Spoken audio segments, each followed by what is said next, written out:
I like that.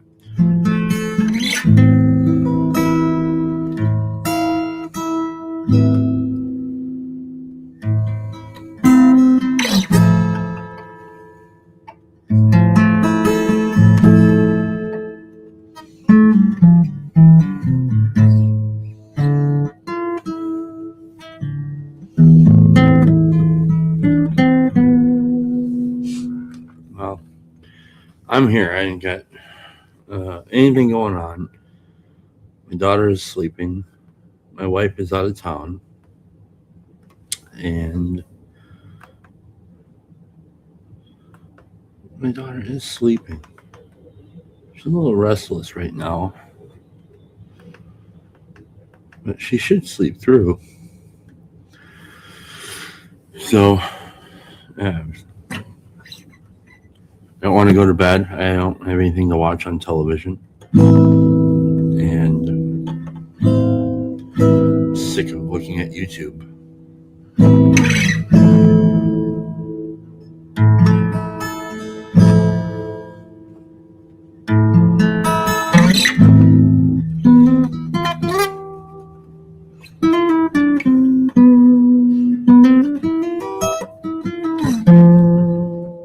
So anybody's welcome to come in.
I wonder if the audio is weird. Audio. Sometimes the echo cancellation can kind of reduce things. But I don't know, it's probably picking it up.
I mean, yeah, anybody come in? Let's see, I'll put that in the chat in case somebody just is coming through. Anybody is welcome to come in. One is welcome to come in, bring topics. I've got time to burn.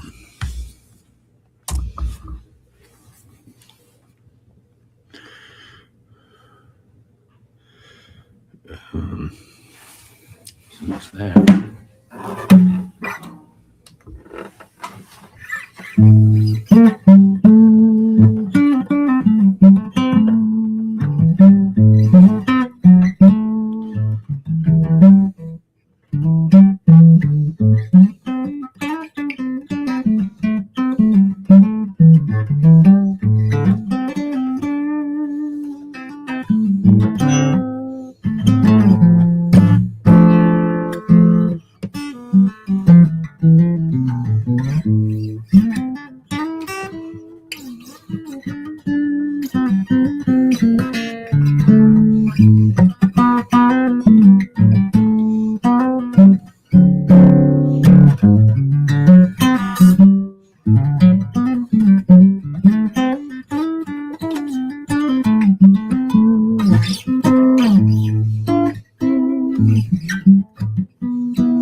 Excuse me.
Scroll across bottom ticker.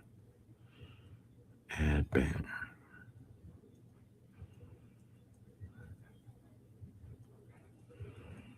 Is it working? Show. There. Come in, bring topic, link in live chat.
Oh, nice.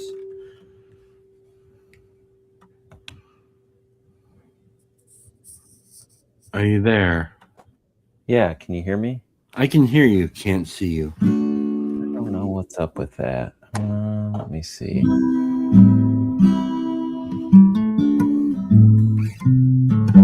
Welcome, by the way. It should be working, but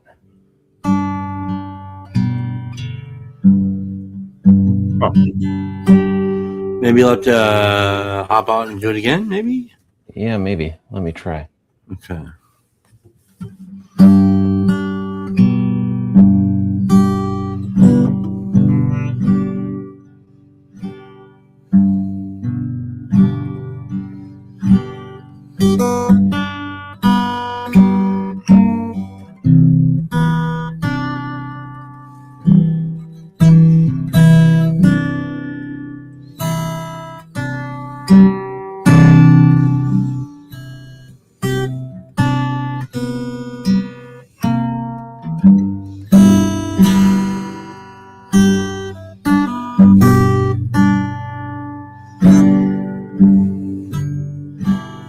There he is. Picture and all. Greetings, sir. Man, you look crispy. Yeah, I'm using my phone. That's a nice look. How are you? Doing pretty good. Thanks for coming by. I really appreciate it. Yeah, I saw you noodling. Thought I would drop in. Yeah, I'm kind of in. Well, I'm alone. I feel lonely. Wife's out of town, and my daughter is sleeping. There's nothing on TV, and I don't want to scroll. You know what I mean? Yeah. I don't want to sleep either. It's like 9 o'clock. It's a Saturday. So yeah, it's lonely. Hard to, I guess, hard to admit, or lame, or something. I think that's normal. I was just out of town for a few days, and I got back, and my wife was like, "I don't like being home alone." Yeah. Yeah, I mean, you think it. I don't know. I thought. Well, I already knew, like, leading up to it, that, like, I was already, excuse me, already feeling kind of um, like a sense of loneliness even before, like, Friday at work. You know, like, because she was out of town. She went to go visit her sister, and so I went to, like, a meeting by myself last night, and I'm just like, and I went to a meeting today, and I don't know. It's weird because I would think, like, oh, cool, I get some alone time, and it's nah, I wasn't really, I didn't really like it. I've never really been codependent, so I don't think that's really what it is. But you know, I think wife and kids work themselves into like who you are, and just even the noise of being around family. yeah, Good. yeah. Is that a real background? Yeah. That's cool, man. I mean, it's like it's real books and stuff. Yeah. And Sweet. a globe Yeah. and pipes and cigars. Oh, nice. Yep. Yeah. You know, I it's don't know. interesting. Yeah. Go ahead. Well, just book backgrounds are kind of almost cliche, but it's just what's back there. Hmm. Yeah, I got tile and pictures. Um. Yeah, I mean, if I was still if I was still smoker, I'd like last night. I would probably went to like the cigar bar or something. You know, just go and sit in the cigar bar and burn one and maybe read something. I guess maybe there's a band or something, but I don't know. But I don't do that anymore either because, like, I don't think that I could actually just get away with smoking a cigar, or because I love it too much. I love smoke a lot, and yeah. So it's been a while since I've had one, but even I still have like there's still like this kind of like a nostalgia for the boredom relief. You know, when I would get kind of like, especially driving, you know, like you just smoke. I don't know if you've ever been a smoker. Yeah. You just smoke cigarettes, like drive and smoke. And so like when there's downtime, having a cigarette's like a boredom pacifier. Yeah. So what's on your mind, man? I don't know. I didn't have much. I was like, oh, I could ask Chad what it's like to be Lutheran, what he thinks about being Lutheran. I don't think much about it. Probably not as much as maybe I guess I should. I don't really have a lot of allegiance to theological branding, I guess. Maybe that's one way of thinking about it. Mhm.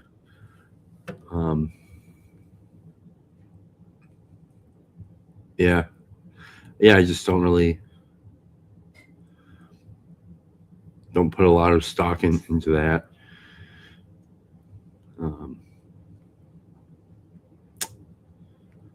Yeah, that's about how I feel about it. I like the particular church that I'm at, and the kind of like I can go there and I know, like, I'm comfortable with the liturgy, so I like that. There's a consistent liturgy there, and that's comforting, I think. There's a routine to it that I like, because I like having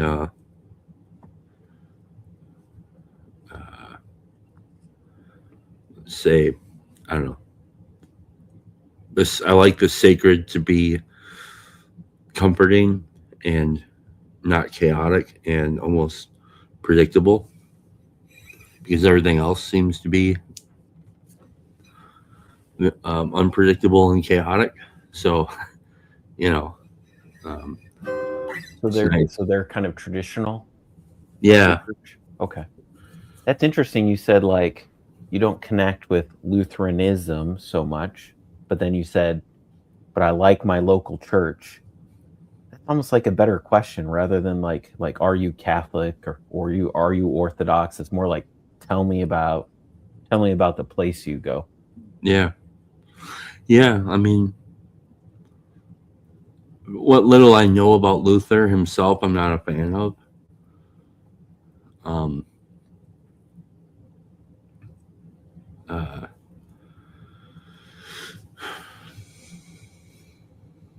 uh, I do like, if I had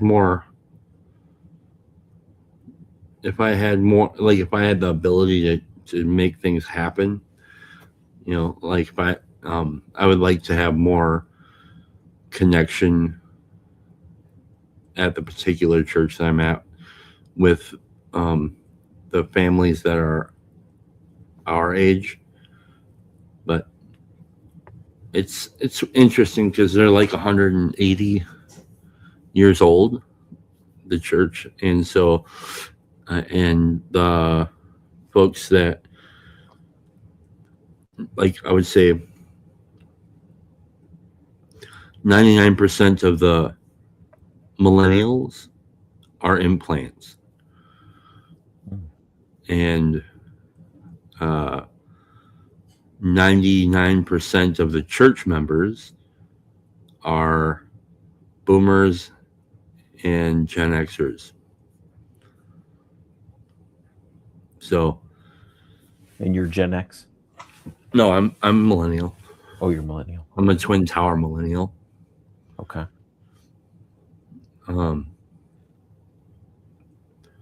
But so that being said, it's like there's a lot of boomers and a lot of Gen Xers, generational, and so they're all family, and they've been, their families have been going there since for 180 years, and I mean, it's like a farming community, so it's real tight community, and the new blood, I suppose, are all kind of mostly not related. I don't know what to think about that. Do they have a cemetery on grounds? Across the street. Yeah, that's interesting. I was driving these past few days and seeing different churches, and the cemetery is attached to the church. Like that's one thing you don't get at the modern evangelical church. I don't know if that really even means anything, but it's just kind of an interesting difference. Well, yeah, it's kind of an embodied aesthetic or something like that. It's a symbol of something. I think. Belonging, right? Like there's the fact that it's almost like a familial thing, and belonging thing that like you have a place amongst the community even after you've died, like at least in their memory. Yeah. Well, I think we've worked really hard to. It's interesting. I think we've worked really hard to maintain the desire for that belonging. And then equally, we've worked really hard to get out of where we come from. And that's just a disaster. I mean, I think that's kind of what happened. Why the 99% of the millennials are imports. They're not cradled to the church there. So it's not like the Gen Xers didn't have any kids.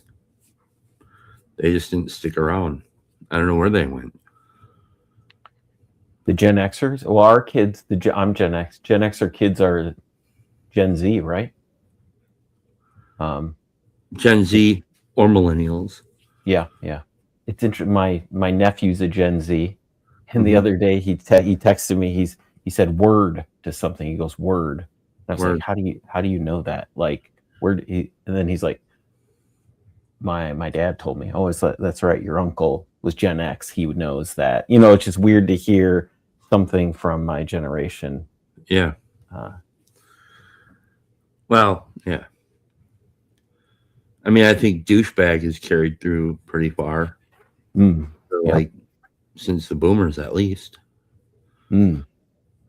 That's a pretty long standing American phrase or something, or pejorative. Yeah. But no, I mean, it's so what happens when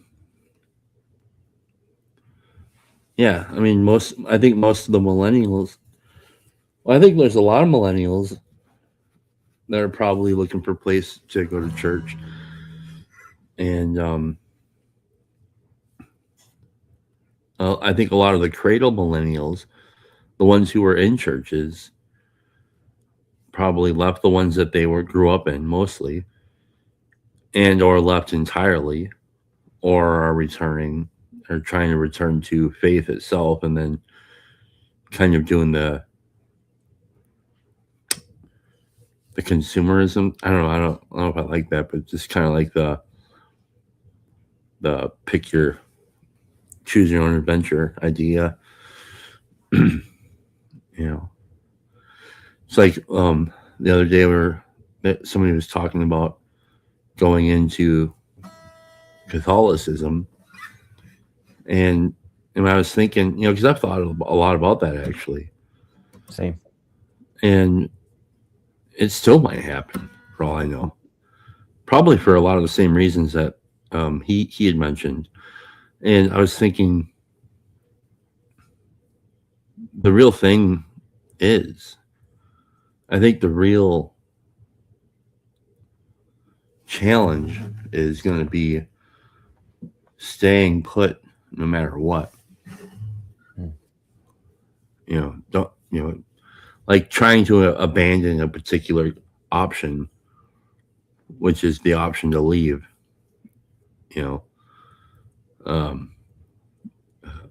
Really sitting inside the vow. The vow is a vow. What is a vow? Taking a vow. I don't know. It's something I'm thinking about. Well, there's like the whole give us this day our daily bread thing when it comes to church. Like, is this enough, or do I need more? Am I discontent? I'm definitely guilty of that, but it's like, how much do I need? Because I don't know that we necessarily have to be always completely rooted forever. Like, God can choose to move us, but that's different than like us. I think me moving me and being like, well, I want greener pastures. I'm discontented with XYZ, and then so I'm just going. Mm-hmm. Yeah, I think the self-examine is a very important tool to know if you're doing that or not. Yeah. It's like if I have a pattern of not sticking around, then it's probably not them. Yep. That's, important to pay attention to. Yeah. Well, people always say there's no perfect church. I've heard that a lot. I probably need to hear that. Of course, tell them that you're becoming Mormon, and then they'll try and talk you out of it. Yeah. But it's interesting, like having been church homeless for a while and learning about these different groups and just seeing there's beauty in, and goodness in all the different traditions and different groups. I appreciate lots about all the, about Orthodox or Lutheran, Catholic, Mm-hmm. Even Mormons do some stuff well. Yeah. So, yeah. Interestingly, like the 12-steppers, that's an interesting thing to think about, because I think if I just say whatever, it's not gonna, I don't foresee it happening, but let's say for some reason I find that the only way forward is to not go to a church anymore, and just to continue my spiritual walk with or seeking God in Christ, even through a 12-step program. Like, I can see myself doing that if I ever, and then like what's interesting is like the ability to kind of commit to that body, in part because it says you can't. I mean, there are no rules that will hold you to it, I guess. And so like a willingness to stay versus The AA or the church? I'm trying not to use the. Oh, sorry. That's okay. To the 12-step program. Okay. Yeah, a 12-step thing. Like, yeah, those guys are like, there are no rules there. Right. Yeah, on purpose, right? Like, yeah, it has to be radically your choice. Yes. Well, right, or radically your submission to because it's like it kind of sits outside of choice, because honestly, like if we had a choice, we wouldn't be going there. It's like people adhere to that process and that community because I think they believe that their life depends on it. Necessity. Yeah, and then duty. Like, it's interesting. It's like because like in the beginning, one might think, well, I have to do this because it'll help me stay sober or whatever, or I have to go help that person because it'll help me stay sober, and then eventually it turns to that's almost like secondary. Like it's like like I feel compelled to do this because it's part of my being, not because I'm a good guy or anything, but it's like in the same way you wake up in the morning, you have to brush your teeth or something, so a way of life, I guess. And I don't know how to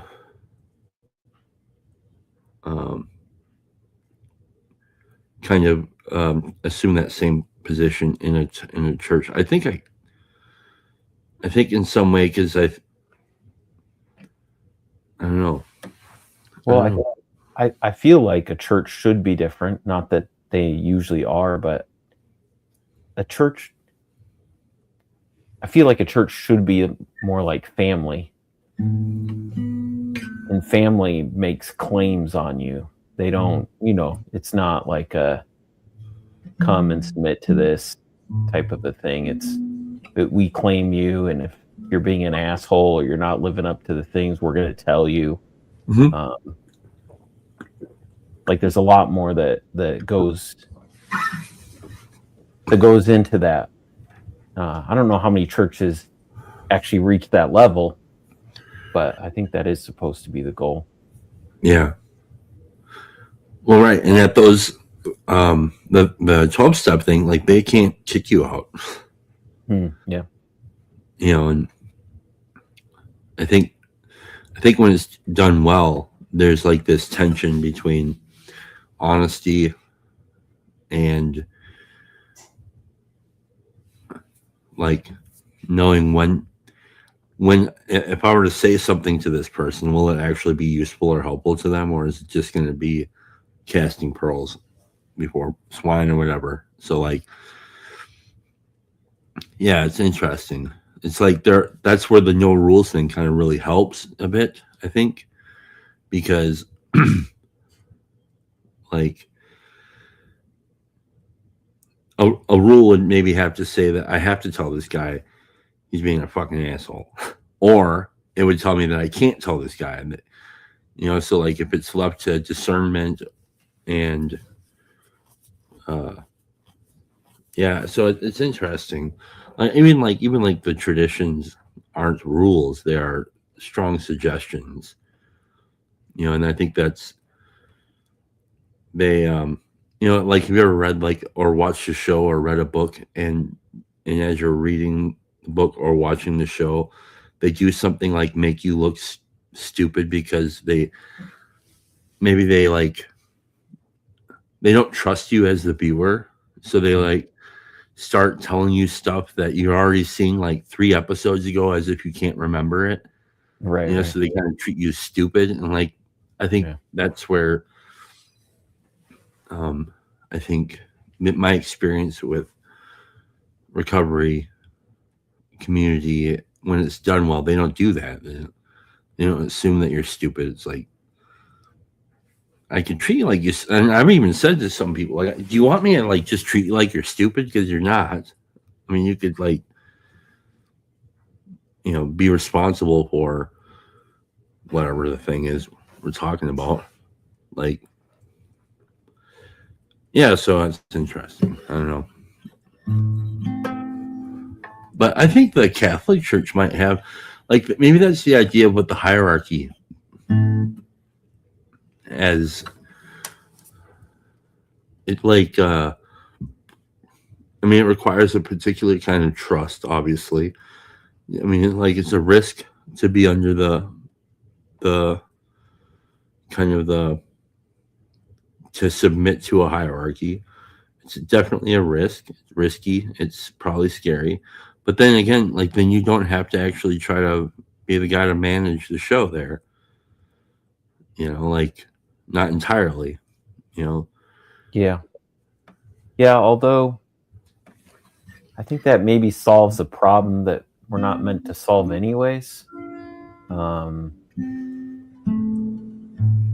Maybe that like a burden we shouldn't have had, the idea that like I need to sort out all Christian doctrines, that somehow moving that off to a hierarchy then fixes my problem. I'm not sure. Was that really my problem in the first place? I might try and do that, but like if you read through the New Testament in short order, I don't think you're probably going to come away with, boy, I really have to sort out what happens at communion, or whether we got to baptize infants, or all the things that we are constantly trying to sort out. It's like submit to God and learn to walk together and love each other. I don't know how much more complicated it gets than that. Yeah. Now, obviously, I think there's local, like your local congregation, and how to sort out all that stuff. And there should be leadership that we submit to, and but even that leadership submits also to the congregation in a sense. You see that with the Apostle Paul. So I don't think it's just a one direction kind of a situation. Oh, right. Well, I think maybe whether it's going to be like the Catholic Church or the big box, whatever, or even like the universal Unitarian, there's always going to be a hierarchy at play. Yeah. And those kinds of difficulties are always going to be potential obstacle or whatever that you have to contend with. And yeah, it's interesting thinking about like why do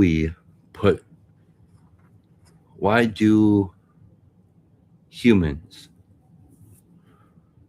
find it kind of put so much stock and value in fighting over those particulars, like whatever, infant baptism, communion, whatever the thing is. And I wonder, like, I think we still have it now, but I think maybe now, I wonder if now that in today's people who argue over that, if it's more kind of like a mimetic kind of argument, I guess, like a leftover, finding like a leftover thing that maybe this is something we're supposed to fight about or argue about or whatever. Mm-hmm. Whereas before, let me see, who is this now? Whereas before, like, church would have been like the highest technology that ever existed, I would imagine, that everyday people could access, right? And so then that was such a valuable thing to protect, not just church, but its connection that it has to people and their connection to God and everything. So it was like a technology in a sort. It's older than books, mm-hmm. right? And so like they would want to maintain that, and you'd have to kind of like, I'd imagine, kind of be. There's no handbook on how to do that. So, you got to like make mistakes as you're doing it, trying to figure that out. And then as other new technologies come up, like ones that they seem to have been given more value than that particular technology. And so now it's just like almost like a LARPing, or like I don't know. Not really. I don't mean that in like a, I'm not trying to cut anybody down by saying it's a LARP, but it's like, well, we're more conscious of it. Whereas back in the day, it's your village church. You just went. There was not, you're fish in water. Now we're the fish out of water who are now thinking like, well, maybe I should jump in that water. Yeah, I can jump in that water. Who's going to stop me? Yeah. Or maybe I just don't do water no more. It's fine. Yeah. I'm a fish that can breathe air, and it's interesting thinking about that. And I think that's like having to, I think if you assume or submit to your, like, with a particular attitude about, no, I have to be in water. Once I find the water, I'm in, that's it. If I stick with that idea, and then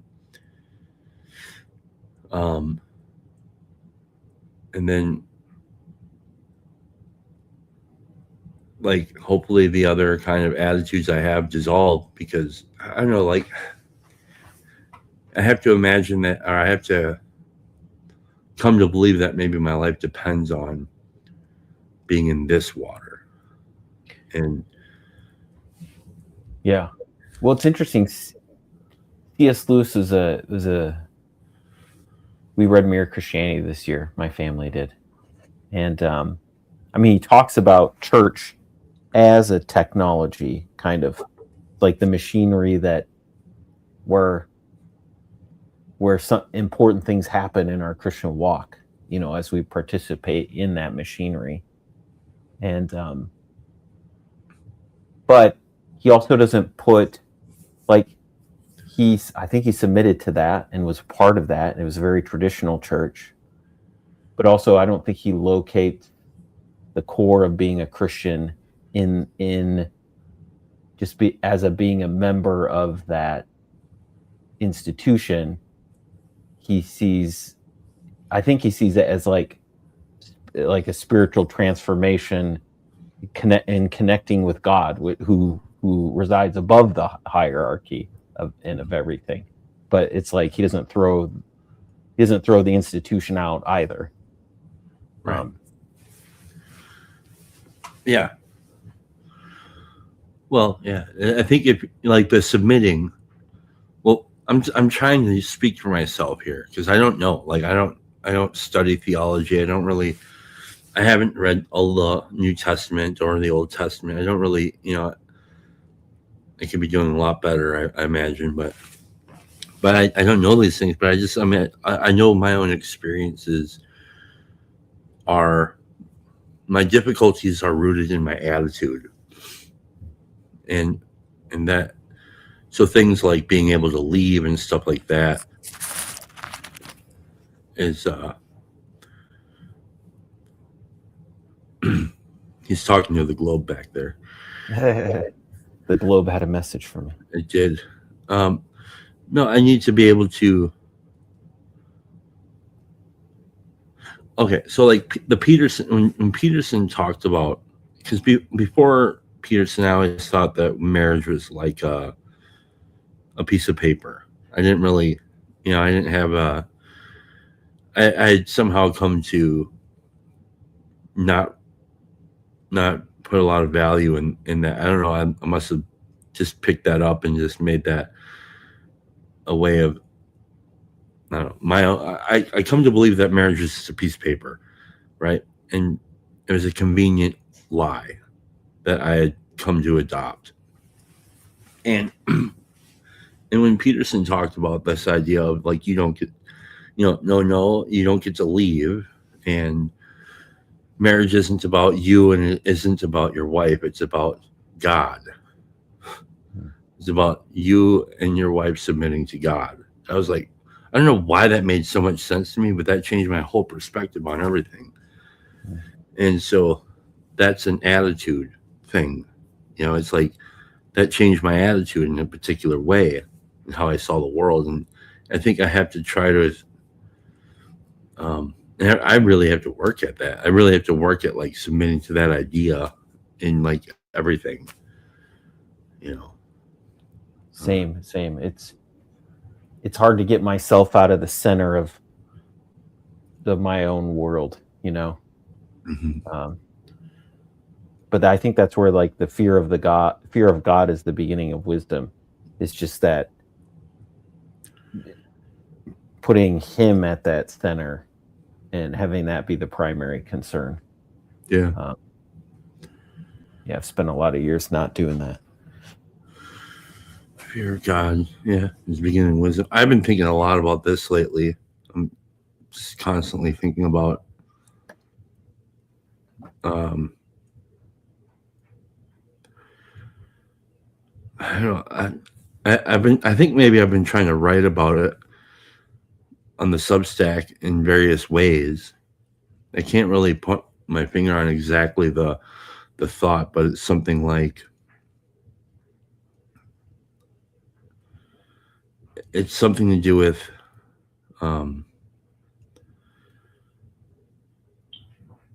like only having one life, really. Is she awake? I don't think she's awake. Hang on a second. No, she's just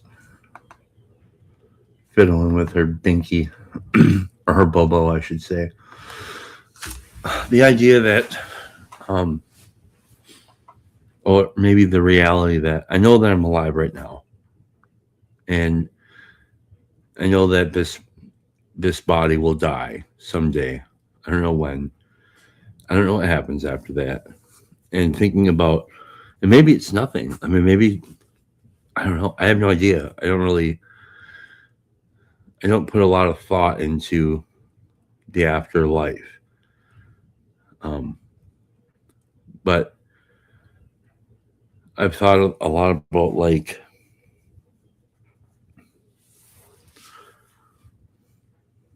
the closer I approach that, the more valuable this is. And yeah, and I think it's even like so like some of the fiction I've been reading, like the all this atrocious stuff is happening to people, and they are clinging to life. Like they're in such horror and pain, and yet they don't want to die. That's interesting to me. That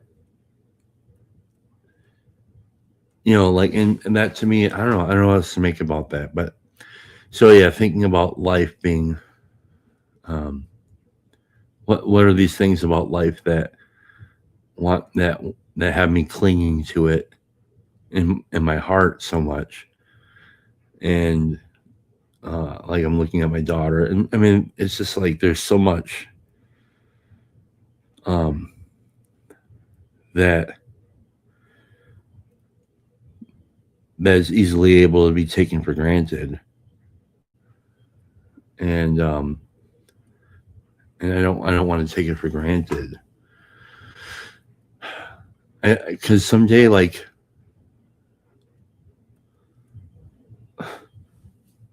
I'm not gonna have dog shit in my backyard to pick up because I'll be fucking dead.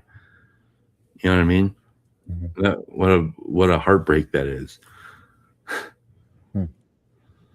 Um. So yeah, I don't know. I'm constantly at tension with this stuff lately, and it's just it's on my mind all the time. Um, and trying to like it's interesting how memory works because like the other day I was something came to mind that was really like a memory of something really beautiful and like and then now I'm trying to remember what that is and I can't remember what it was. Now I can look back at like the kind of like skipping through my memory of the past of all these really great things and I know they're there. I just um like I have to really meditate on those some of the most beautiful things like the morning of our honeymoon. We went to Maine and we got this car and the story is fun.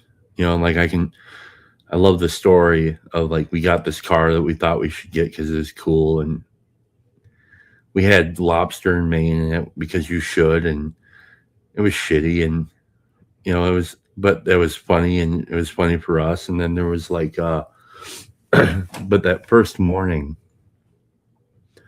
I made breakfast and I was listening to Otis Redding's Cigarettes and Coffee, and it was beautiful. And I don't ever want that moment to die. I don't want that memory to die. Um, I don't want to forget that. I don't know. I'm rambling. Sorry. It's just these are the kinds of things um, that I know. Like so people can you can say like, well, yeah, someday nobody will remember that. The whole universe will just burn up and poof, that's gone. It's like, no, it's not gone. It's here right now. And just thinking about like what would happen if in fact when you do die, there is no rebirth in new heaven, or there's no going to some place and a new consciousness. There's not. What happens if that is the case, that there's none of that and you just go and it's blank? What did that moment, making breakfast for my wife on my honeymoon, listening to that song, what does that mean? And there's like eternity in that moment.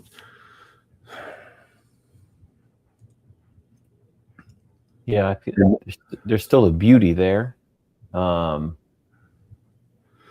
Those are the things that will make us cling to life, even if we're in horrible anguish. You know what I mean? And so that's what I mean. Sorry, I didn't mean to cut you off. No, that's all I had to say about that. Was just, but I think even just saying there's a beauty there, that's a string attached somewhere else. I think that's maybe the power of beauty, is like when you experience it, not just think about it, when you experience that moment, those many moments, a sunset or the moon outside or something. I mean, it has to be a string attached somewhere else, more than just like particles. Like you're making the breakfast wasn't just like unfolding of particles that, just,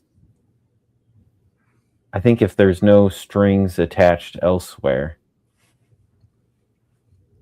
is it just like brain chemicals experiencing themselves, or whatever? But I mean, yeah, that'd be horrible. It's just it's not true, because I mean, Otis Redding alone. I mean, I went to Maine. I don't know, my whole life, ever since I was a kid, I always wanted to go to Maine. I have no idea who gives a shit about Maine, but for some reason, Maine was something that I always needed to go to. And when I asked my wife where we want to go for a honeymoon, like that, it wasn't just me who came up with that. Why did she come up with that? And it's the name of a place that we didn't name the place. Somebody else named the place. And there's like, why lobster? And then, and there's just a lot of stuff that are not just brain chemicals dazzled by themselves. There's a whole story there. And like I can still go out the back door of that place that we rented, walk 150 yards back to the fire pit that's sitting at the shore of a tidal river that goes out and in with water. And we had a fire out there, and like I can still just imagine it, like I can still see it in my mind's eye, and I don't know, like, yeah, I don't know, just, yeah, and all of that, and the man that I am is resting on that right now. And so, in some ways, it's a part of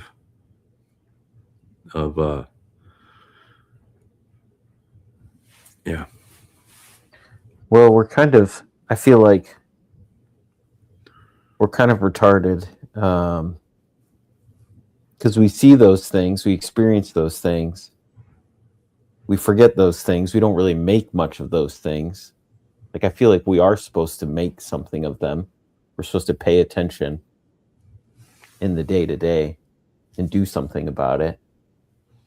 But I think we just forget it, and kind of like you just watched the most amazing play. You got to experience the most amazing play, or you got to just eat the best taco that was ever made, and you're like, not bad, and then you're gone. Mm-hmm. Yeah, or have the shittiest lobster, Right. and laugh about it, because Right. why are we supposed to want this? And like that was the whole joke there. It was hilarious. But that it's those are,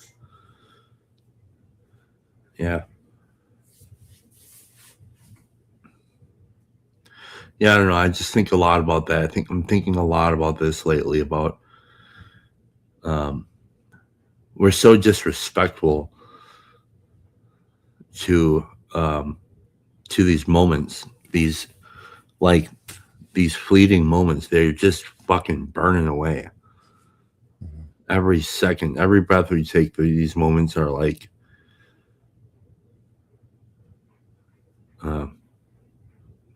you only get so many, I think. Yeah, and then I think you can notice that, and then sometimes we just look back, and we just spend our whole time just looking back. Mm-hmm. Like we took a picture of this perfect moment, and then we just sit there and stare at the picture while missing whatever the current moment is. Mm-hmm. Just nostalgia. And I think it is good to remember those old moments, because those are part of what form us, but not at the cost of missing the moment right now, which may be difficult. It's not necessarily like, it could be a good moment, like you talked about the dog crap in the backyard. I don't know, there's maybe something good about that too. Definitely. Which is, I think you were saying that, yeah. But to recognize that right now can be a challenge. Yeah. Well, right. I mean, the ability to discern anything whatsoever, or to perceive something as like with even to the conscious ability to perceive discontent is a fucking miracle. It's like I mean, it's painful sometimes, but it's still a miracle. Yeah, it is all just a total miracle if you think about it, like that we are biological conscious machines. Replicating biological conscious machines is like, you could slap the word evolution on it.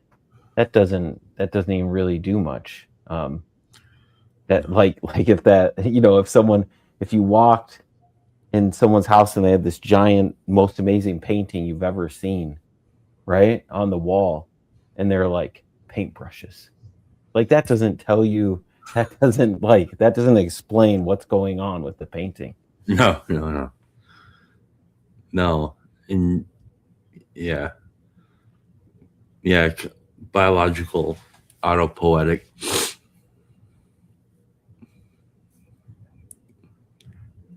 creation. I don't know if I like the machines word, just because it's like, well, I mean, I understand what you're saying, but like,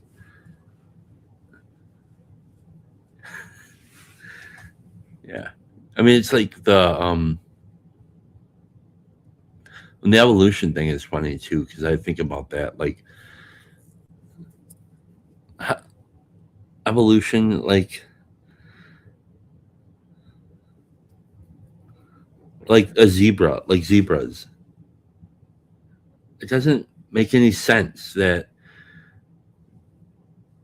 they would just be able to, like, I don't know, incrementally turn into this kind of being that they are.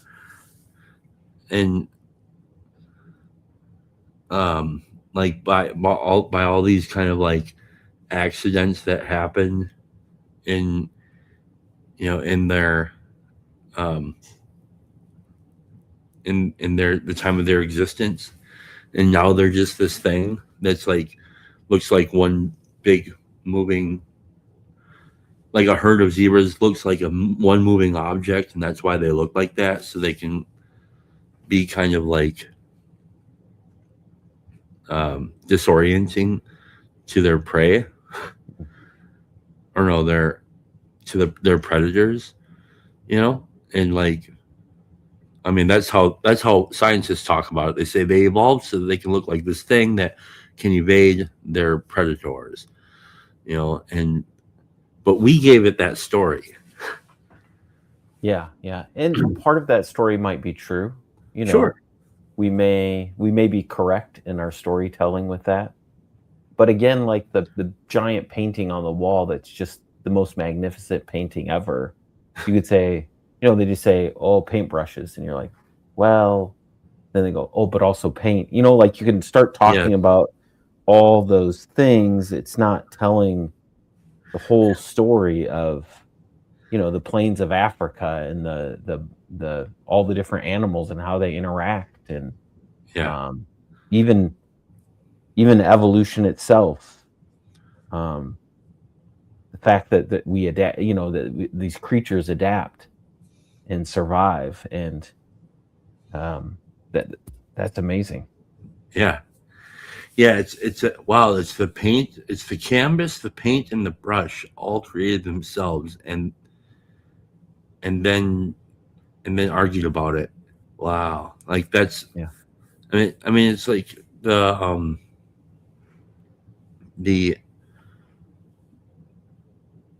evolution thing is interesting to me. In part, like I had a dream like a year or two ago or something. I don't know. I just woke up, and I was always like, I never really thought twice about the validity of evolution. Is always like, of course. I mean, of course. And one morning, I woke up in the dream, and I had a dream, and in that dream, I perceived that God told me that no, evolution is it's wrong, and I don't know why I had the dream. I don't know even what to make of that. I don't even remember the actual particulars of the dream, other than I remember in the dream it made perfect sense what God had said. He explained it in a way that made perfect sense.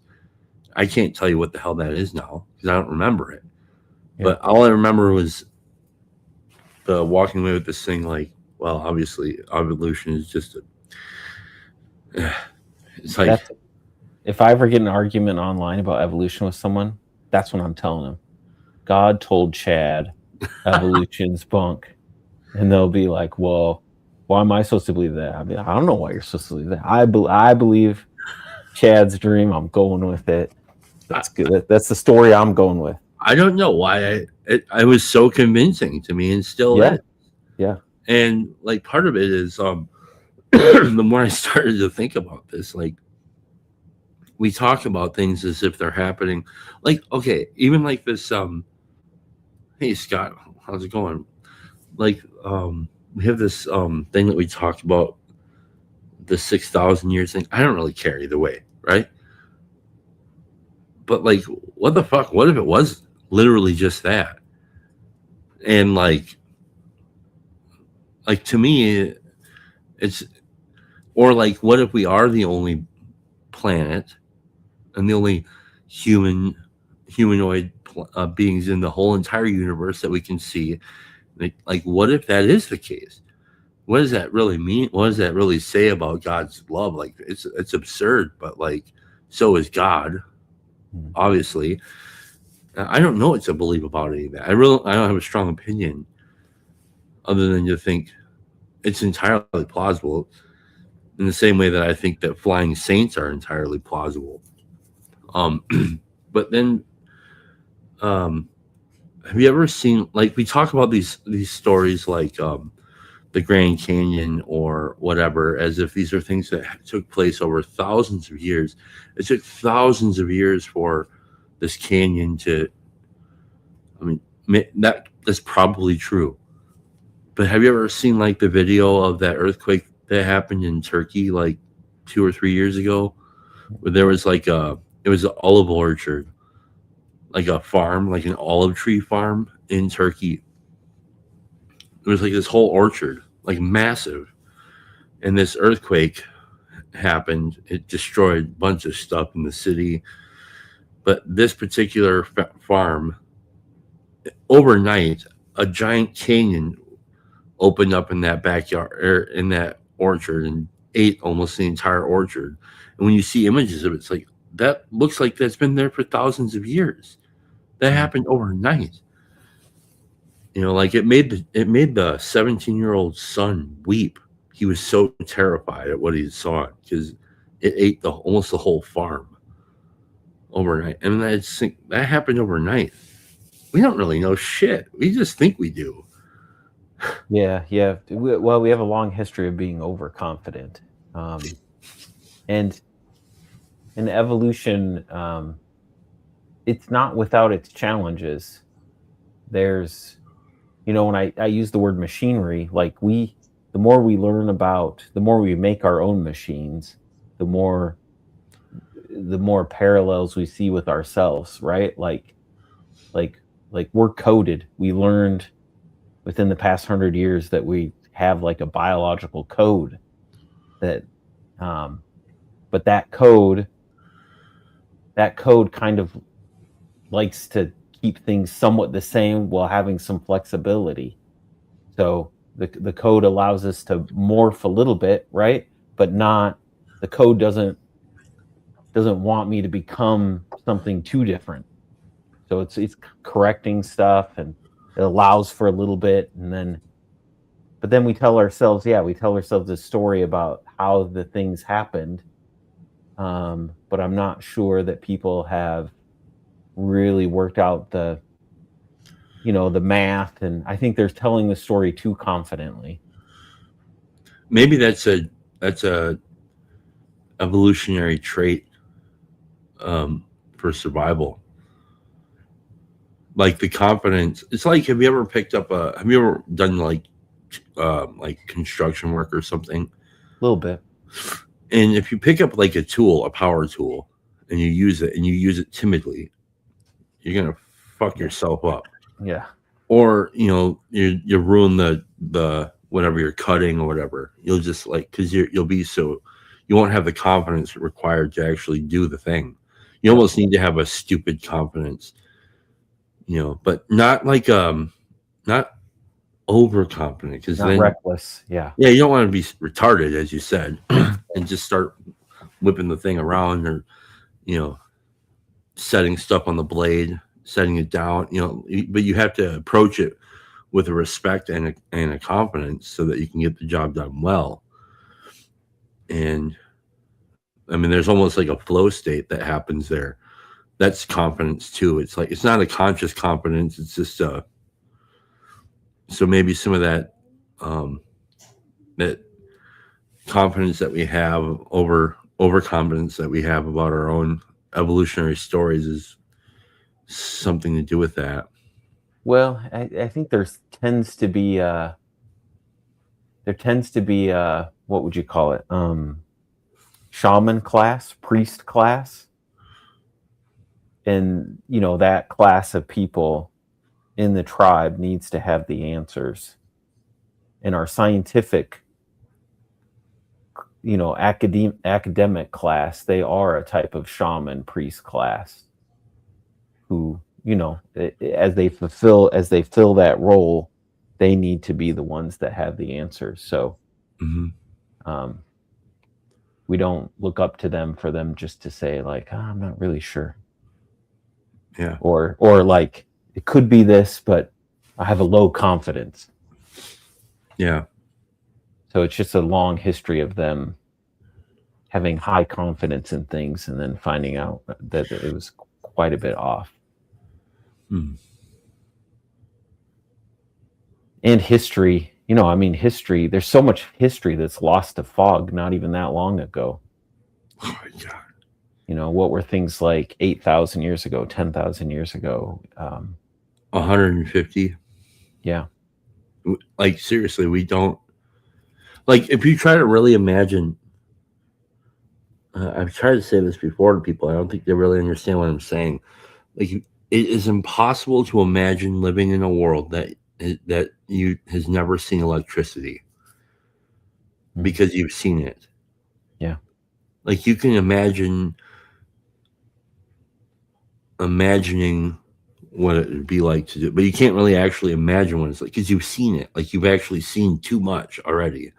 Like, it's impossible to really kind of like step back and say, like, oh, I wish we were in a world that didn't, have all this whatever. It's like, dude, no fucking way. Do you actually really mean that? There's no way that you actually really mean that you wish that you lived in a world that didn't have the kinds of luxuries that you have. Like, there's just no. Although some of us have, it's been interesting being a Gen Xer. Like, I straddled the computer line in my life a little bit. Yeah. So I had a chance to live the two different lives. I've had some of that too. And I was born in '83, so yeah, just 77 for me. It's. I mean, I use computers a ton. I'm probably addicted to them. But I do still remember life, like going to the grocery store without a cell phone or going on a road trip without a cell phone. Thinking that video phones were like some Jetsons thing that was never going to happen. Mm-hmm. I wouldn't say, I don't know. I wouldn't say that life today, because of those technologies, is way better. I visited a friend recently, and he's part of a church where they don't have TVs in the house or radio. I think he has a cell phone, so I don't know how they decided to do that. But it was interesting going into this family's house where there's just not even the options for electronic noise. It's just kids and the dog and whatever. I don't know. It's kind of peaceful. It was nice. That's cool, man. That's very interesting. I mean, like, so Carolyn gets a lot of music. She likes music. So we do that. That's the kind of like the line that we cross with her, but she doesn't get really any. She has almost no screen time whatsoever, almost zero. The only time it's like she'll ever have it is if there's a video call or something with, grandma or auntie or something like that. But mostly it's the only kind of the only kind of electronic technology she gets is, electric light, warm food, plumbing, heat, and music. Oh, and the car. She gets to ride in the car. But yeah, other than that, not really anything. But yeah, I mean, just imagine. But like, I do try. Like, this is why I like reading. Some history stuff. Like if you go on, there's a really great book called Undaunted Courage. It's about Lewis and Clark expedition. I think Ambrose, I can't remember his first name. He was the writer. That is such a great book. But like, I can't imagine. Or the other book that I listened to, The Frontiersman. I can't remember who wrote that either, but that's like a nonfiction, and like trying to imagine what it's like to be like somebody who goes off into the wilderness, either on foot or horseback, and then tries to survive and live that, and that's your life. And in kind of a lawless land, it's outrageous. It is outrageous, but I think there's also something in the male spirit that kind of looks at that. You always see the meme of the guy looking at the other girl. I think there's something about the modern man that looks at that and it's kind of like, That could be interesting. Yeah, no, I think there's something definitely. I mean, I think I've had. I mean, that's why we go camping, stuff like that, or hunting or whatever. But like to live for 40 years like that. I mean, I think if you're able to live a year or two like that, you'd probably be able to live the rest of your life like that. You know, you become accustomed to it. But I don't think you can. I don't think you can find a family to do it with you. It'd be interesting to hear modern accounts of people who have like lived the modern life and then transitioned into something more like that over a longer period of time, over a few years. I wonder what that would be like for them. I think Sherry Sutter has something kind of like that. Okay. You know who I'm talking about. Yeah. But she, they said they saw like back in like the 90s, I think it was early 90s, they saw chaos on the horizon and were like, we're getting the F out of here. And they went off into the Canada brush and Canadian, and they still live like that. But I mean, she has an iPad, and I don't know if they're on an electrical grid or not, but they're pretty, it's pretty minimal living. I think even like thinking about what we first talked about being alone. I mean, yeah, it would be difficult to like. I can't even imagine going to live up north in the state that I live in because it's too remote. It's not connected to the recovery community that I know. It's like there's a lot of disconnection there that would have more I'd be closer to more family, but there'd be a lot of other temptations that be, I think, a lot harder to maintain sanity. I've visited the Upper Peninsula a lot. They're pretty. It's a different way of living up there. I love to visit there, but considering living there, there's a lot of independence and kind of darkness that you sense when you're up there. You have to be able to survive on your own. Yeah. Bad alcoholism up there. Yep. A lot of suicide. Yep. It's beautiful though. Oh my God. Unbelievably gorgeous. If anybody ever gets a chance to go up to the UP, especially in like autumn, unbelievable. Yeah. Unbelievably gorgeous. And but I mean, yeah, there was a mining region. That's how that place was kind of established. Yeah, not much farming. It's mostly like woods. Right. Yeah, it was mining, and then they had to get the mining shit out of there. So then railroads came through, and they logged a bunch of stuff off and built towns, and kind of like started an economy in those places. And then the mines shut down in large part, and left everything behind. And now it's just basically ski resort. I think probably in the 90s and 80s, there was more, probably tavern culture was a lot more alive at that time.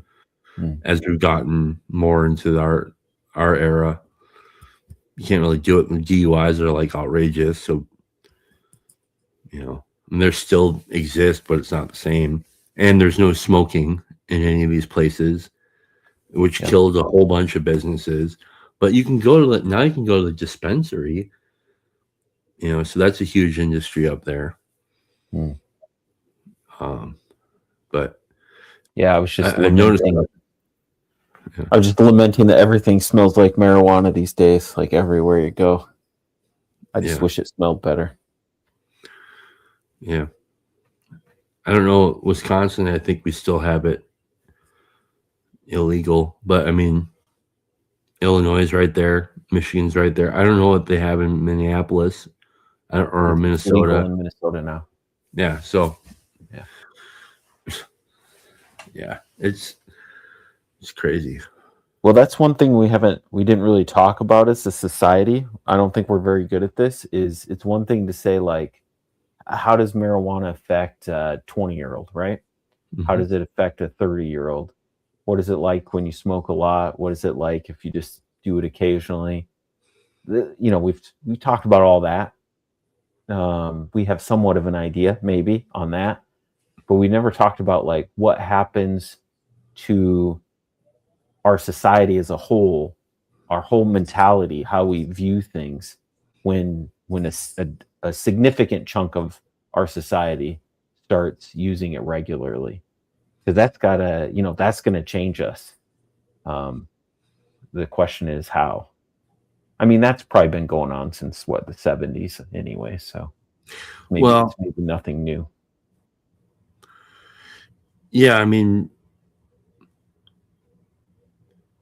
but I mean, even the penalty for even since the 70s, since before it was made legal in places, was pretty severe. And there was not only like a legal penalty, but there was also a stigma. So there'd be a social penalty, and it wasn't normal for people. Sure. Yeah. And but it doesn't have to be super normal, right? Like, I heard somewhere recently, I agree. 3%, 3% of a community, once you change 3% or 6%, I can't remember which it was, but you don't need actually that big of a change to affect the whole group significantly. Right. Yeah, I think that there's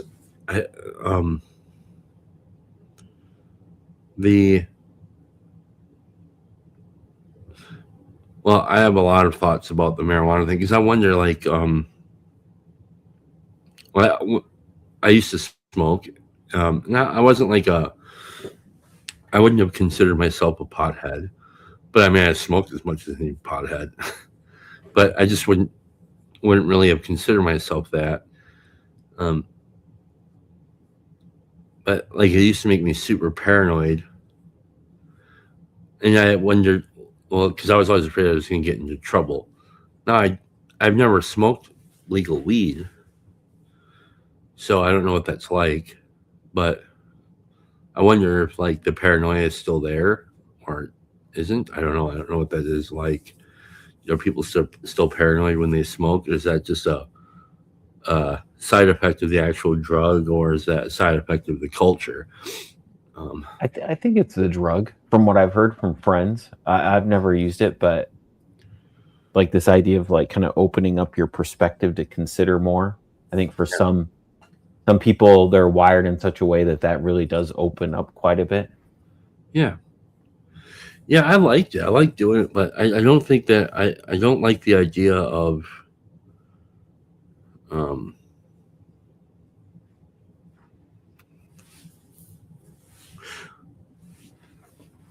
well, okay, so like there's a kind of like a authenticity issue with it where it's like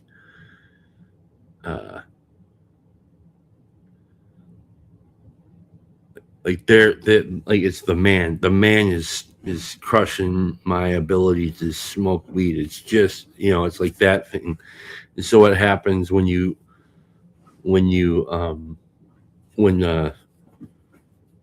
the powers that be kind of like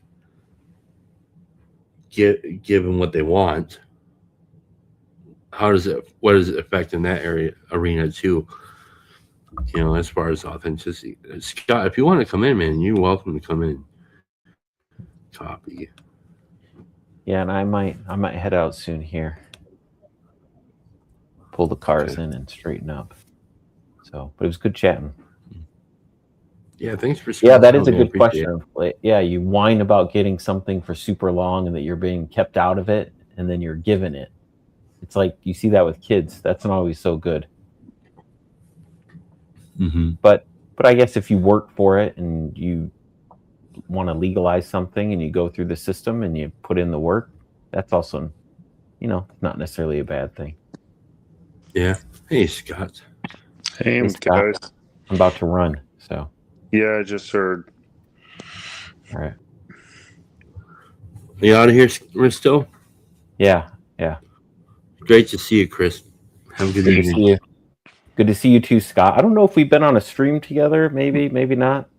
I don't know. I've been trying to be more active, but yeah, I think we may have been on one briefly, kind of hit and miss. I've seen some of your comments. I love your comments. Well, I enjoy hearing from you on the stream. So, Oh, thanks. yeah. Good night. Night. Howdy. Hey, man. Started How are you talking doing? about. I'm doing okay.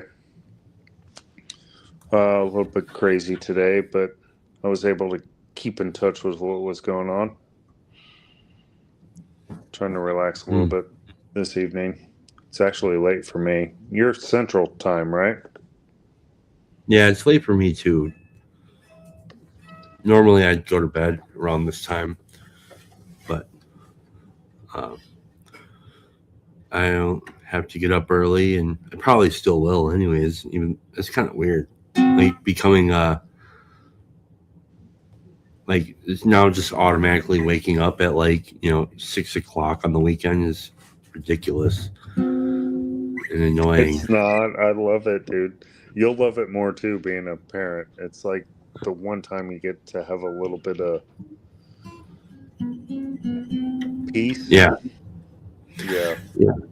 Well, I like doing it during the weekday for sure. I like getting up early, especially when you grow accustomed to it. So maybe it's just a natural thing where the body just doesn't want to compartmentalize the time that it's awake just because it's the weekend. It's like, no, we're getting up, bitch. Get up. It's pattern. I like it. So, what's on your mind, man? I don't know. I've been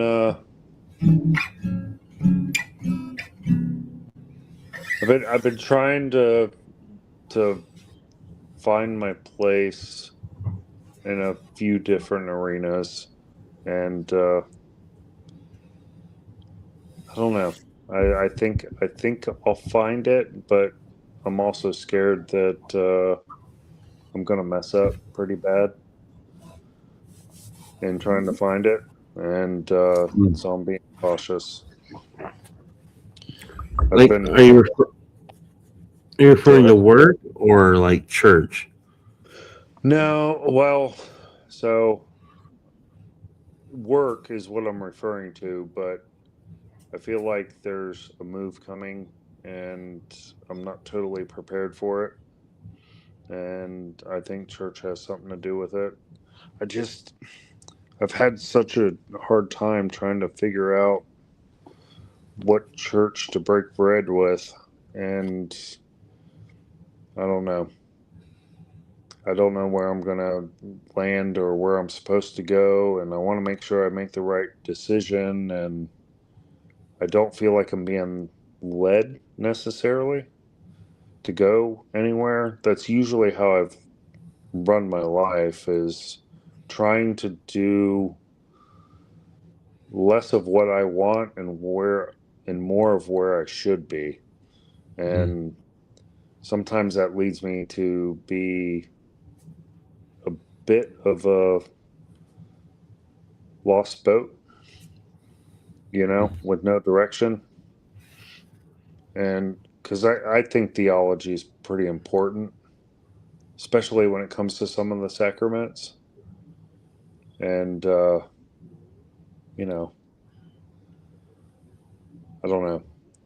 I'm thinking about going to church tomorrow, but I don't know where I'm going to go. I was raised Baptist, but where have you been going to church? I go to a NALC, a North American Lutheran Church. Huh. It's I like, was, yeah. yeah, I was feeling called to go to a Lutheran church right up the road from my house. And I don't know, it's kind of left. My schedule doesn't allow me to be committed every single Sunday. And it's been that way. I've been doing what I do for about 20 years. And, at times I've been able to do it, but I'm an individual that wants to commit when I decide I'm going to do something, and if I can't fully commit, it's I feel like I shouldn't do it at all. And yeah, so it's led me to not go. I still study, I still read, but I do think that communion and community is important. And so it's something I think I need to do, but can I ask what led you to Lutheran? Well, yeah, I asked, and if because I'd been going to like some non-denom for, I got baptized. I had my conversion thing, and then I got baptized, and I ended up not staying at that church that I got baptized on, because there was at that time I couldn't adhere to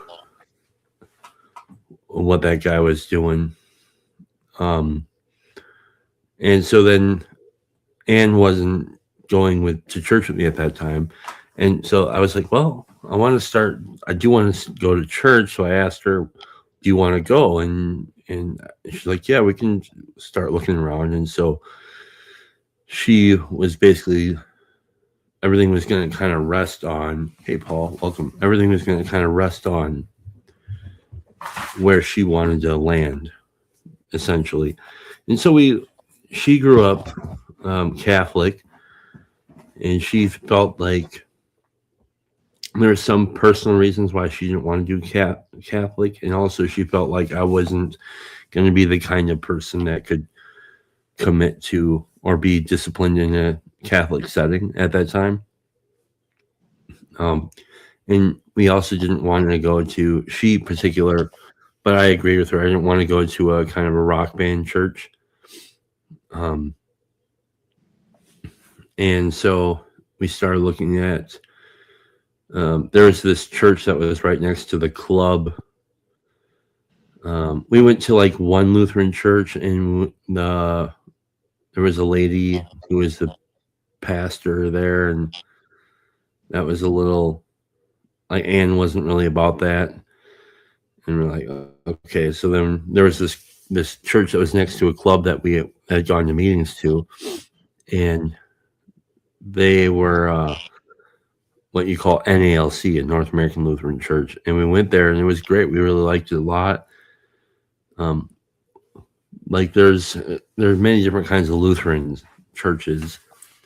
The one there's one of the synods, which I can't remember if it's Wisconsin or if it's Wells or Missouri, but they're very they're very steep slope. Like they don't worship with other people. They don't pray with other people. They only pray with their own, like, theological whatever. And we're like, I don't know, that seems weird. And then the ELCA seemed a little too weird for us too, because they were a little like I think they had like a transgender bishop and we're like, no, it's weird. Yeah, Missouri Lynn, a more steep slope. Yeah, so we fit right in the middle, which is so the NALC, the NALC broke off from the ELCA, and so they're more like in the middle, and so that's, and they're kind of a newer, maybe 10, 15 years old, something like that. And so that's where we landed. And So you had help from your wife. yeah, because she does a lot of like research stuff, and she liked liturgy, and I didn't know that I was gonna like the liturgy. Liturgy is very almost Catholic, and so I like that. I mean, you go there every week; it's the same. They have an organ though. They play an organ, and we all sing like hymns together, and and like there's the real presence is in the communion and all that, and yeah, I like it. I've been kind of going by myself, outside of my family. We were able to go to a Baptist church for a little while, but that's been one of the struggles. Is I don't want to say I'm not supported. I mean, they don't give me, but it's a weird thing because you said you were going to church before, Anne, your wife. Yeah, How long did that go on before she got on a board? couple months. She wouldn't go to the church that I was going to, because like there was something about it that she just wasn't, seemed a little weird to her. It was like during COVID. It was like 2021. Is I don't know. It had a weird thing, like there was kind of seemed politically charged. Like we don't wear masks here. We have our American flag flying up at the front of the church there, and seemed I don't know. It just seemed there was something about it that was a little meh. Yeah. Yeah. Well, I mean, that points to what I was talking about earlier about the theology is important, I think, and I think that kind of moves into what the congregation is going to be like. I don't know. I've been like, I wouldn't say directly accused of, but slyly accused of being Calvinist in some ways. Mm-hmm. I don't know. I got a strong belief that God's sovereign and He knows what's going on, and most of the calls of the people in the Bible that I've seen that have been named righteous, it isn't so much what they do, but it's what they believe. And I don't know. I've always had a strong belief that God's in control, Mm-hmm. and I don't think He necessarily manipulates people's will, but at the same time, can't I can't make an argument that the impact of people in my life have shaped and turned me in certain directions that I struggle to say that it's anything but, because it wasn't their intent to steer me in any direction, but I seem to have been steered in a direction. And if I believe in the sovereignty of God, that He's in control of things and He's going to do things, that I don't know, maybe I am leaning Calvinist, I guess. I don't know. It's difficult, and I'm struck by the comment somebody made about it's an American thing to be shopping for churches. Like, but it's a big decision because I want to be participating in a way that is most impactful, I guess.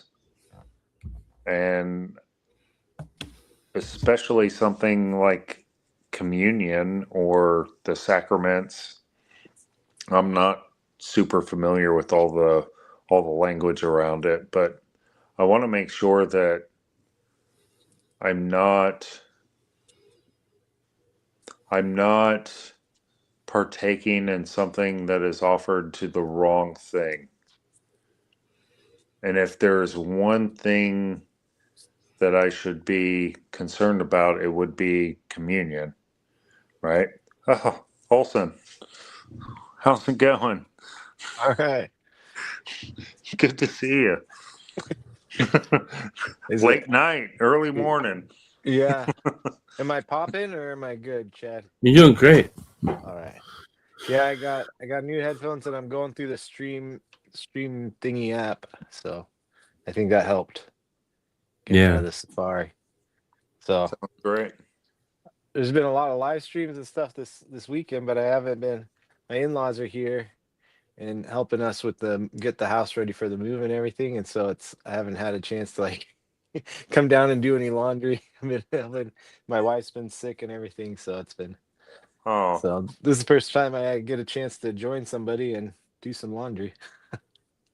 how far away I'm is the glad you move? made it. Monterey Bay. What was that? Wait, come again? I said, what was that? I asked how long until you got to move.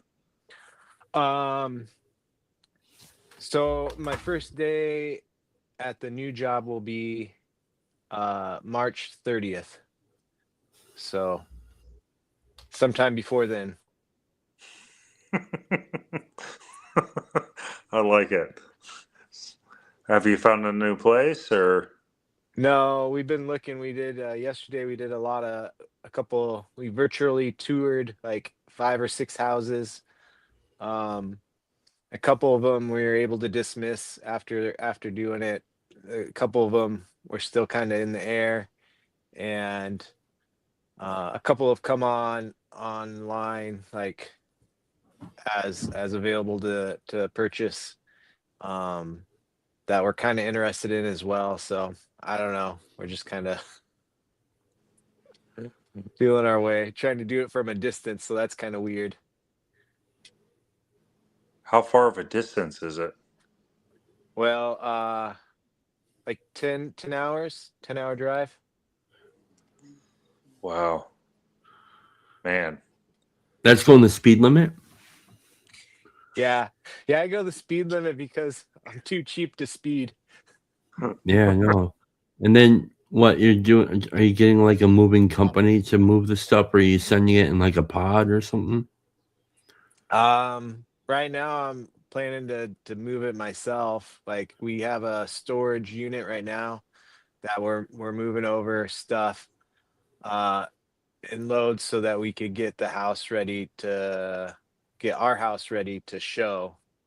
And so hopefully we could sell it within the next month or so. Working on getting a bridge loan, so then we don't have to worry about selling the house first and then coordinating to buy the house, because all that time stuff is just, it's tough. Yeah, I can't imagine. I'm living in the first house I bought. I couldn't imagine having to juggle all the moving parts and then 10 hours away on top of it.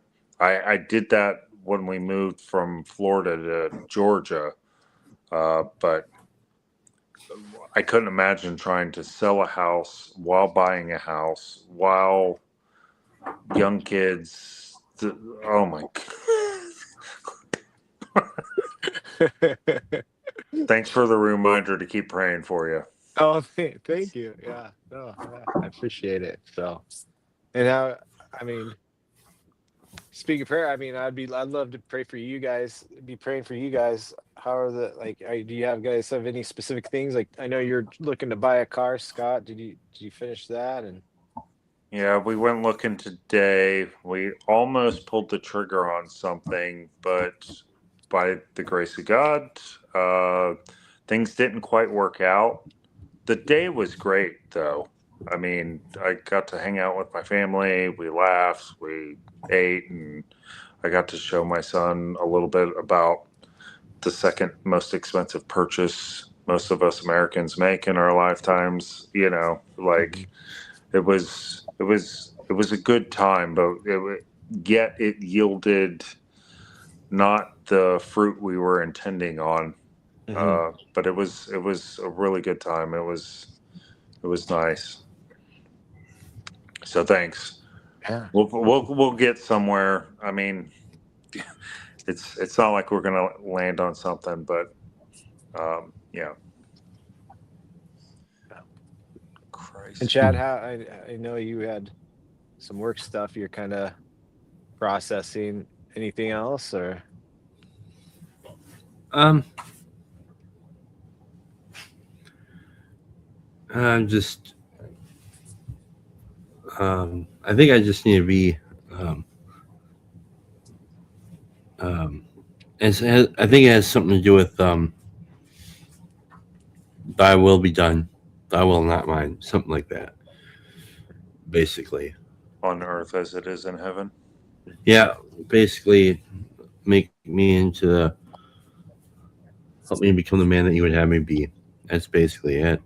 I don't really have, I'm really leery on what to pray for. I don't really, it hasn't really been, maybe that's cowardice, I think, maybe, but it is what it is. Um, my dogs are going crazy. They just really they want to play. do they have favorite toys? He's Rigby's trying to get me to throw this damn thing. The problem is he will do this until the end of time if I throw it for him. So yeah, I don't know. I think, yeah, I think I'd like. I mean, if you want, if I'm always, I think our family's always welcome to prayers on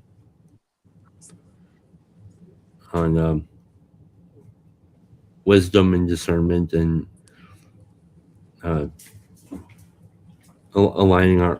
praying that we align our will with God's will for us. I think that's the best I can ask for. Yeah, So I don't know. prayer is such a weird thing. Hmm. Yeah. I find myself shy to pray about certain things because if you pray for patience, he's going to give you situations that are going to stretch your patience, and the fear of failing, or name your topic. And when I think about how much more is required to endure,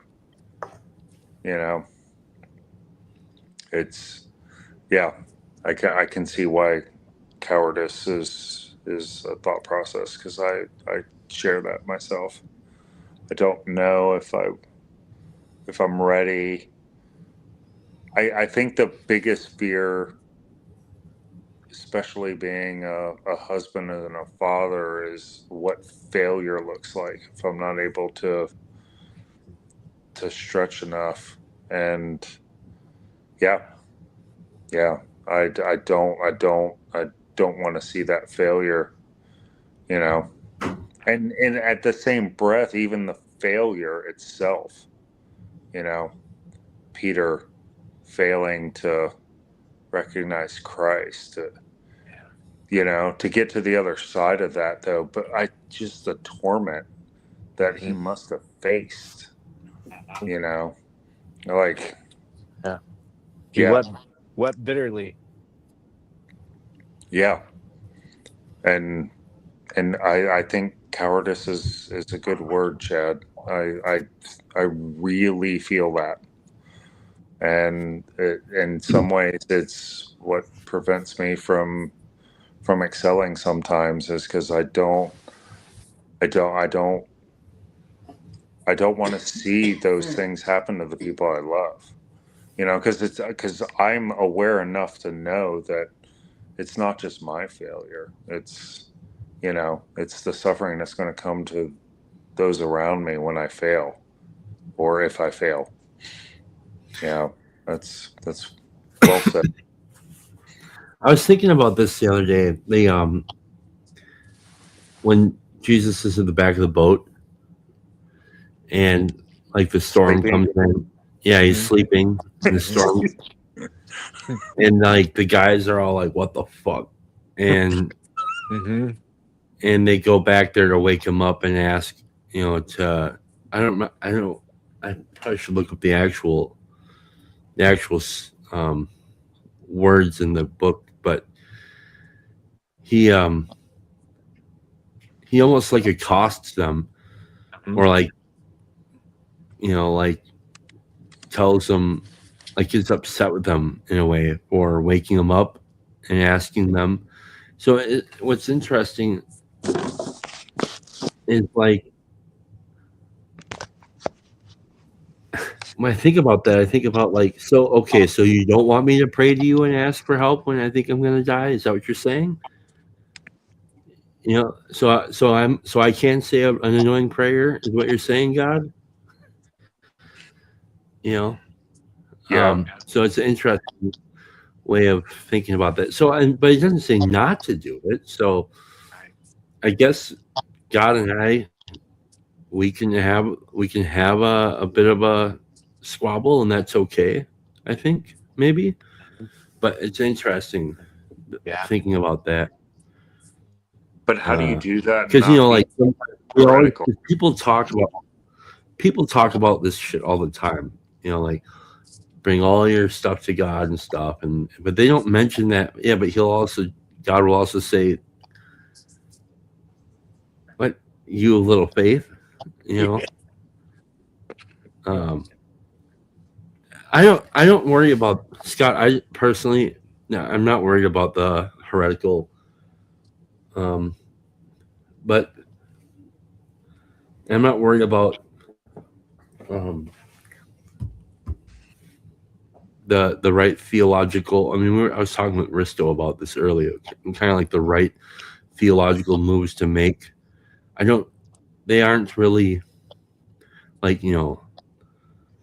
For me, the sacrament of the Eucharist that's a very. It wasn't until I had my own experience with it where it went from kind of like this concept or a symbol into kind of a real presence. And I don't know, like, I don't even know, because I don't even know where do these so-called what's the word, caveats, these rules, where are these things, where are these written, like who, like I don't, you know what I mean? So I don't really know, but then again, like I haven't had my daughter ask me questions about God yet, so like I haven't had to really wrestle with it. I'm not concerned. I'm not yeah, I'm not wrestling with whether or not I'm accepted by or will be accepted by God. I just don't think about that too much. I don't think that it's my job exactly. Um, now that may change, but So again, what? yeah. Can I ask what is the predominant thing? What's the thing you're putting at the top then? Well, I If not do. that, What I think what he would have me do is um, continue to seek him and worship him. Uh, um, um, and to try to continue to repent and to try to continue not to sin. I think that's kind of like that's it. I don't know what else to say about that. And then obviously um, try to follow his will, which is like kind of maybe try to be useful where he would have me. Things like that. I don't know. I try to pay attention to like there's um something that Peugeot talked about. I can't remember what it was the other day. It was something about the wedding party, the wedding garment thing. Like he put a twist on that. When I heard, I was like, oh shit. And then listening to PBK's recent um thing about sin no more. Well, that kind of spoke up to me a little bit, and so thinking of like that to me is like hearing God's will, I guess. Now trying to adhere to that is another thing, but knowing I'm gonna fall short anyways doesn't tell me it's just still not an indication for me to just throw in the towel and say, well, fuck it, I'm not doing any of it then. Like the idea is I'm in whether I like it or not. Like that's the commitment. So yeah, that I I mean don't that's where about being right. Yeah, you know what I'm saying? Like being right or being perfect is not. I don't know. It's tricky. I know it sounds like I'm being laissez-faire with the thing. But I don't Mhm. think that I am. I try to approach it with some with honesty, and I try to approach it with um with some reverence. But I know that I'm going to basically shit the bed all over the place time and again. So I don't know. How do you? This is something like how do you reconcile you say you feel compelled to go and sin no more, but then at the same time you're like, well, I'm gonna poop the bed all the time, you know? Like to me, I wrestle with that too. But sometimes in my weaker moments that leads me to kind of like a defeatist, kind of like, well, what the hey, and I throw my hands up kind of thing. I don't know. where's the Yeah. so that's I think because I do that in my life, my daily life, and what I don't want to do is bring that into the church. Like the church seems like this sacred place that I don't want to corrupt with, and it's not just look. I get the church is made of people, and it's not going to be perfect. But when you have so many choices of what kind of church you go to, and if it's a place for me to be able to fill my cup so I can keep lifting the cross and keep bearing it so that I'm not a miserable bastard all the time, you know? Because that's the thing. I'm willing to put in the work. I'm willing to like keep facing through the struggle, and it and I know church isn't necessarily the place where I'm supposed to recharge, but if I'm going to recharge in a place, I want it to be, and maybe this is where the sin is. I shall not want. He leadeth me to lie in green pastures, and I shall not want. I think we've misinterpreted that for a long time. For a long time, I saw that as that I will be fulfilled with everything and I won't have a want because I'm so filled. But what if I'm not supposed to want it all? You know? And I think we suffer from the fact that we don't know how bad suffering can be. And when I think about the past and the suffering that existed in the past that we are so just blind to nowadays, at least in where we live, you know. I was trying to make this point succinct earlier in a conversation I had today. Like the abundance that we get to take part in, and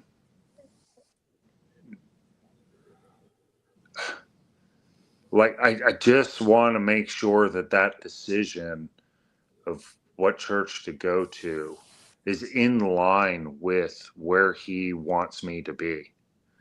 And because I do not have a very clear path as to where he wants me to be, it's just, I'm frozen, you know, like, because I could see many goods in many of the different choices that are present to me right now.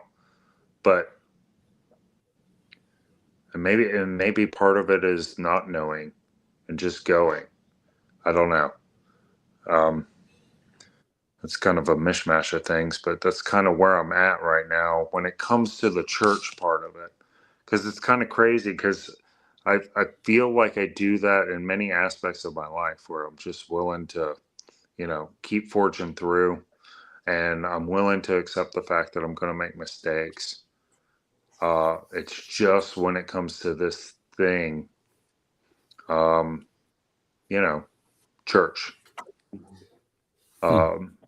The place, you know what I mean? Like it should deserve some reverence to be, you know, that this is the thing. And especially when it comes to the Eucharist. Like, you know, if I'm at a church that is breaking the bread, and I mean, there's a reason why this was one of the first things they debated. You know, is it the actual blood in the body? Right? Or is it grape juice? Yeah, I mean, you know, and I'm probably going to spend the first part of this week diving into this. I've been talking about it for a little bit, but the Didiche, or I keep mispronouncing it, I'm sure, but kind of like the, you know, first way to commune. I kind of want to start over because I kind of feel like that's where we are right now. You know, with all the new stuff that's been happening, I kind of feel like it rhymes with that. We're entering into a new thing, and in some ways, I think a revisit to the beginning and when Christ was first coming into the world, when we come into this new world through, I mean, just imagine what I think oftentimes, like our grandparents, I don't know, I was born in 79, that was my comment. Like our grandparents were born in like the early 1900s, and they got to see the transition from horse to car to, you know, the advent of the internet. Like the world changed so drastically in their lifetimes. And I don't know. I think it's a lot for the world to handle. What is it? Primitive minds and the powers of gods. You know. Yeah. So I don't know. Maybe it's being over reverent, but I just feel like it's a very important thing when it comes to the church. So for me, the well, we really like where we landed because it's 9 minutes from the house. and that's it's very close. There's one that's closer, but it's a Wells or Missouri Southern. I can't remember which, whatever. But we went the NALC that we went to. It's like 9 minutes from the house. It's got the kind of like the older liturgy. So there's, we have the lectern readings, the stand up, the sit down. We sing to the organ. I like all of that because I get a sense of formation when I'm there, because I don't know any of that stuff. So I can rely on the community that is there. I'm learning as I'm acting with them, and so I'm becoming part of the culture or the community every week. I grow in there every week a little more, and I also become more comfortable and more like at rest there with that. So it's a place that I can rest when I go there. That helps out a lot. And so like I don't, I can also reflect on so like if I need to do confession or something, like I can do that with a sponsor or really anybody. So I'm not worried about that. But like when I'm at the church, there's that time where we all do that kind of silent confession, and then we all like, we say that, there's a part in the liturgy where we do a confession together, and then we sing, and then there's like the readings. So there's like a reading usually from like an old prophet, and then it goes into like the Psalms, and then usually there's something from Paul, from Acts or something, the Apostle Paul, and then there's like a gospel reading. So that's like, and then there's the sermon there, which is usually on the gospel reading, and then we do another, and we also we do communion, and then we do the offering, and then we sing, and then we go downstairs and do coffee after and go home, and then if you can participate, so I really like all that. I like being formed in there, and like being part of the growing into the liturgy and having that be a liturgical part of my life. It's not as intense probably as some of the other liturgical sacramental churches, but it is liturgical. It helps me. I've not poured a lot of thought into the theology, just because like that always breaks me. That always separates me from God. So it hasn't been placed on my heart to grow deeply with theological studies of others like Luther or Calvin or whatever. I'm not saying there's anything wrong with it. I just haven't had it hasn't been made apparent to me that it needs to be paramount yet. Maybe someday it will, but right now I'm in that formation stage. Where it gets difficult, I think, is because I'm also the kind of person where I will like to do things like commitments for, I want to go sign up and do a commitment where I can be helpful here or there. The problem with that though is I can work and become this kind of, I get a feeling of being part of the church more as a faculty member than as a church member or a family member. And so that can be annoying sometimes, because like as a family, we're not really close to the rest of the church. Like, and I'd like to be more integrated in that way, but it's just kind of, in this particular church, it's kind of hard to do that. There's not a lot of young families. So, but yeah,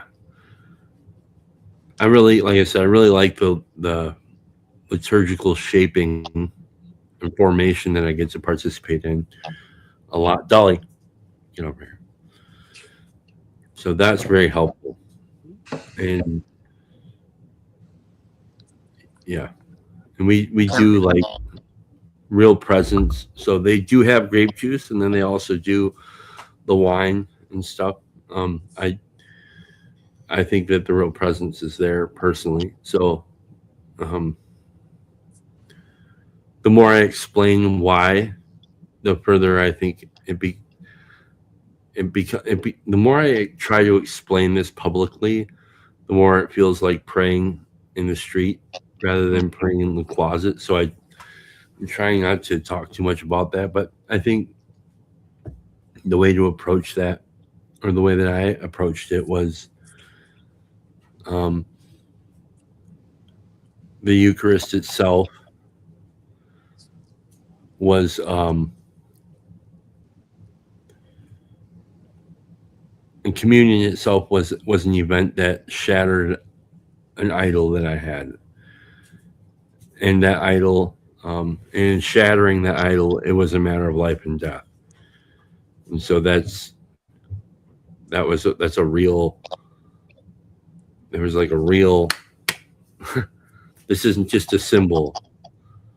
Like when I put alcohol in my body, this is a matter of life or death. And so it's kind of like that. I don't know. I don't really want to go much more into that, but yeah, that makes sense to me. Made it very.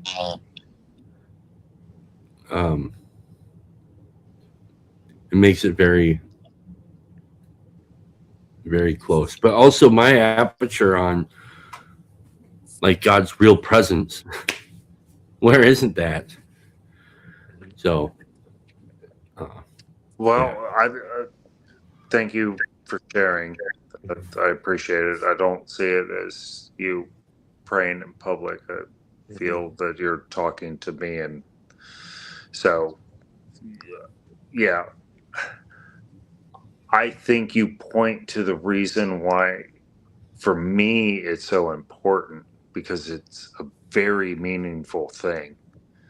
And what I don't want to be partaking in, symbolically or otherwise, is something that is not offered properly. Like, because of what you just said, because of the importance, because of how it impacts and how it changes and transforms. And for me, because for me, I was baptized quite young. I was 9 years old when I was baptized, and I have never not felt the presence of God in my life. Even when I was walking through the darkest self-inflicted valleys, I never not felt his presence. Maybe he was quiet, right? But I've never, I've never not known him. You know what I mean? And so for me, I want to make sure that, and I long for it. I long for it. The last time I got to participate in communion was in a funeral at an Episcopal church. I had an opportunity at the Lutheran church that I attended to participate, and this lady, she was so sweet, to make sure that I felt welcomed. But my concern was that, and I prayed about it. I had an opportunity, and I did not feel led by the Spirit to partake. And I will say that I've now not had as much of a sense to go to that church, but now he's quiet. It's not that he's not present in my life, and that in moments in my daily walk, I don't feel him there. It's just he's silent about this one thing. Where do I go? Because I want to participate. I want to be there. I want to be, but I do not want to do it outside of his umbrella is the way I think about it. Because oftentimes I think that I can even, and I want to be very clear about this. I don't think this is license to do so, but I know that God is greater than any sin that I can commit. And so I can be going the right direction and doing the right thing and make the mistake in that act, and he can still use that for good, right? And I just, yeah, I just want to make sure this thing is right. And the one time I got to participate at that Episcopal church, I was so grateful because I had been longing for it for so long to be able to participate again. I even went to the Baptist, because I have multiple churches. I got 2 Baptist churches, a Lutheran church, and what's the other one? There's like 4. It's kind of like a quasi mega church in my neighborhood that I could attend. I have not been to the mega church one yet, but I've been to the others. And I went to the Baptist church by myself for a month and a half, and they never offered the communion the whole time I was going there. And I was extraordinarily grateful for it, because I mean that's the thing, that do this in remembrance of me. Maybe I could do it on my own. I don't know, but it's an extraordinarily important thing that I want to make sure is in line. Because if there's one thing that I don't want to be misaligned in, it's that. You know, I don't know. I want to ask, like, how does any of this play? Like, do you wonder about what church you're going to be at with the move, and how you're attempting to lead your family in that? Like, talk about a burden, right? Yeah, that's a big play. I'll definitely want to answer that, but I had a question for you. Like you said, you feel his presence, and you felt his silence in this, and so you're wanting to discern that. Would um would it comfort you a little bit if you felt like, if you were starting to make, if you were going to the wrong church or the wrong uh group of believers, if you would feel his absence more, and that could kind of direct you like, oh nope, that's not where he wants me, and so then you could go out and be like, okay, I liked of all the ones, I kind of like this one the best or whatever, and you just go there knowing that if that's really not where he wants you, then you would feel that. Is that something you felt before, or is that not? Mm-hmm. Yeah, so at the Baptist church that I was attending for a while, I was getting pressured by the pastor to join the church, almost, to a point of like, whoa. And I was praying about it, and I was able to commit to it for multiple weeks. And every time I prayed about it, it was, I did not feel the calling to move.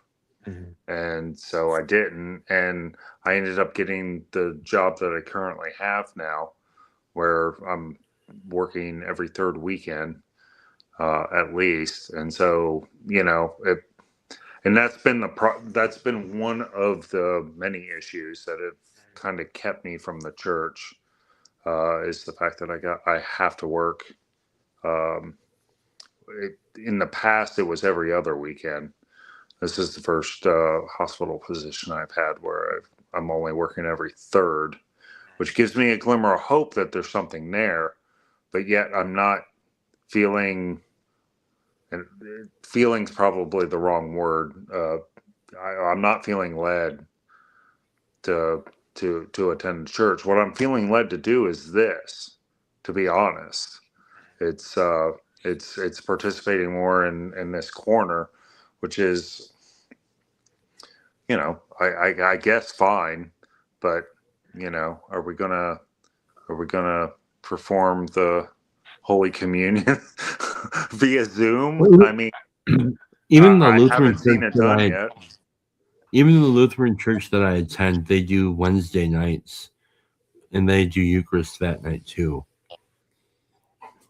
So they do them every service. Well, almost every service. Okay. Yeah, there's Wednesday nights, and even though I don't go to any Wednesday night, but like if I, if that was something that I felt like I was gonna miss, like I'm not gonna be able to go to church tomorrow. But if I really felt like, I don't know, I guess I'm kind of lazy, so I don't feel like Me too. I'm gonna like, Me too. I I'm a busy guy, don't feel so like I'm like, I'm gonna like, I don't feel like I'm gonna get struck by lightning or something. I don't either. do this right now. Yeah, But like if I hope- did, there's also the Catholics, man. I mean, they got like shit. You got, thought several about it. masses. I thought about throughout- it. Now Mark's joining or possibly joining. It did me a lot. I don't know if it did for you guys, but it did me a lot of good to see him stream today. I don't watch them.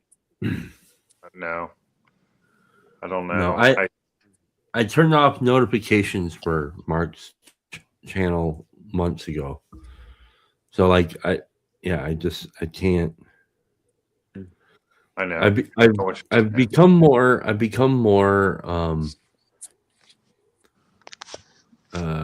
I guess okay with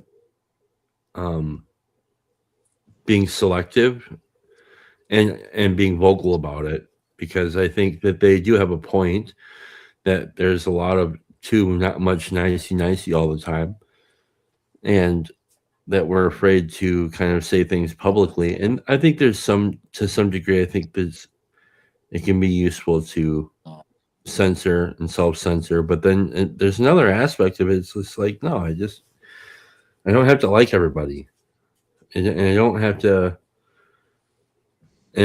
put myself through, especially on the internet, through being engaging with people that I don't think are healthy for me to engage with. So I just don't. I just say not. Do not recommend. YouTube has that feature, which is kind of cool. Or mute or hide person from this channel.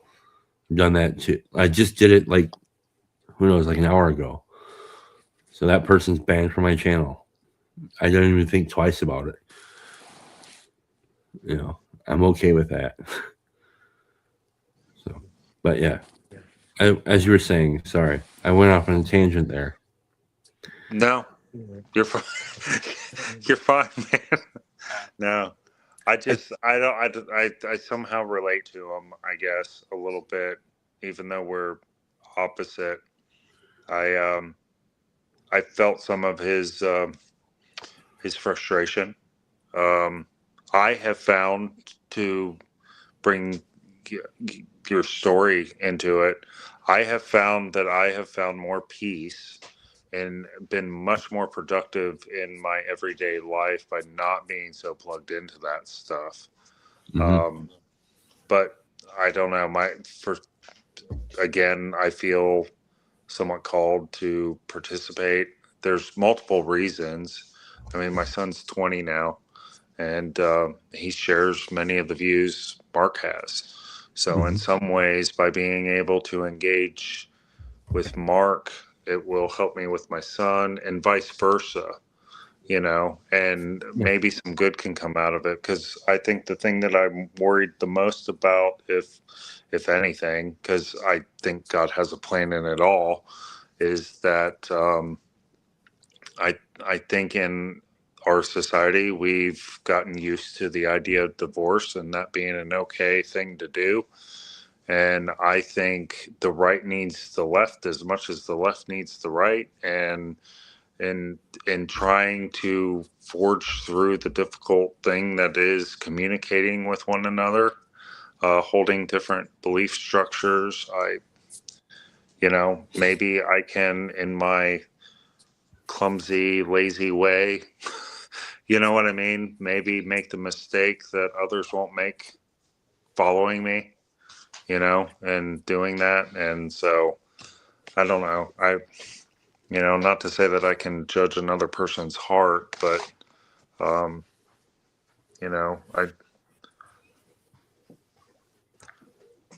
I can say this about just about everybody I've met or listened to in the corner. I think my sense is that everybody is just trying to do the best they can. And that's what matters. And if we're all fallible creatures, you know what I mean? We're all going to get it wrong in different ways. And, maybe part of it is the fact that I see so many people of many different walks of life struggling through the things that they have to struggle with when it comes to their health and being in the hospital, that I do my best to try to be that bridge, and that's what Christ is. He's the bridge between our fallibleness and the infallibleness of God. And so I want to try to do the best I can to be that bridge.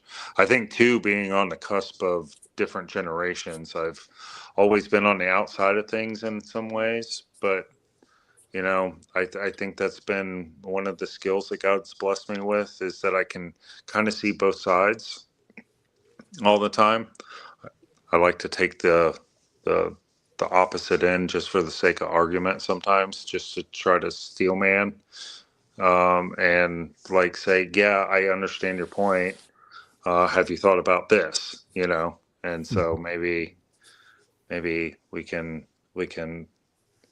in some small way help a few people learn how to communicate again, and maybe we don't end in divorce, which I think would be good for everybody.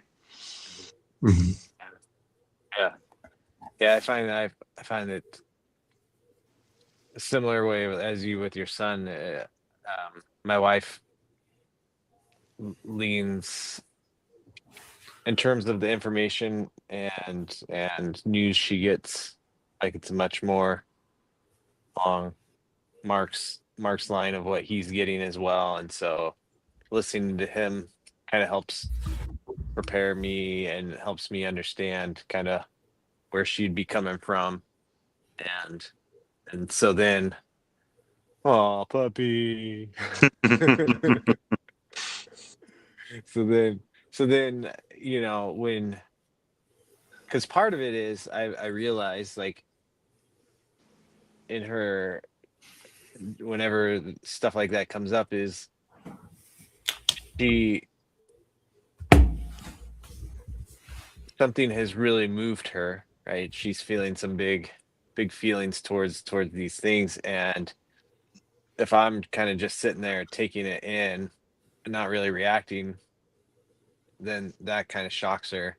And so seeing how Mark is reacting beforehand with this stuff, then I kind of know, okay, this is what's shocking to them. And so then when I'm in conversation with her, I could give her that feedback of like, yeah, that is very shocking. And so then that kind of helps our conversation, and it helps alleviate that that little touch point that we were experiencing some. So yeah. But So, yeah, go ahead. well, so I don't like like I have Mark's phone number. I can give him a call right now. I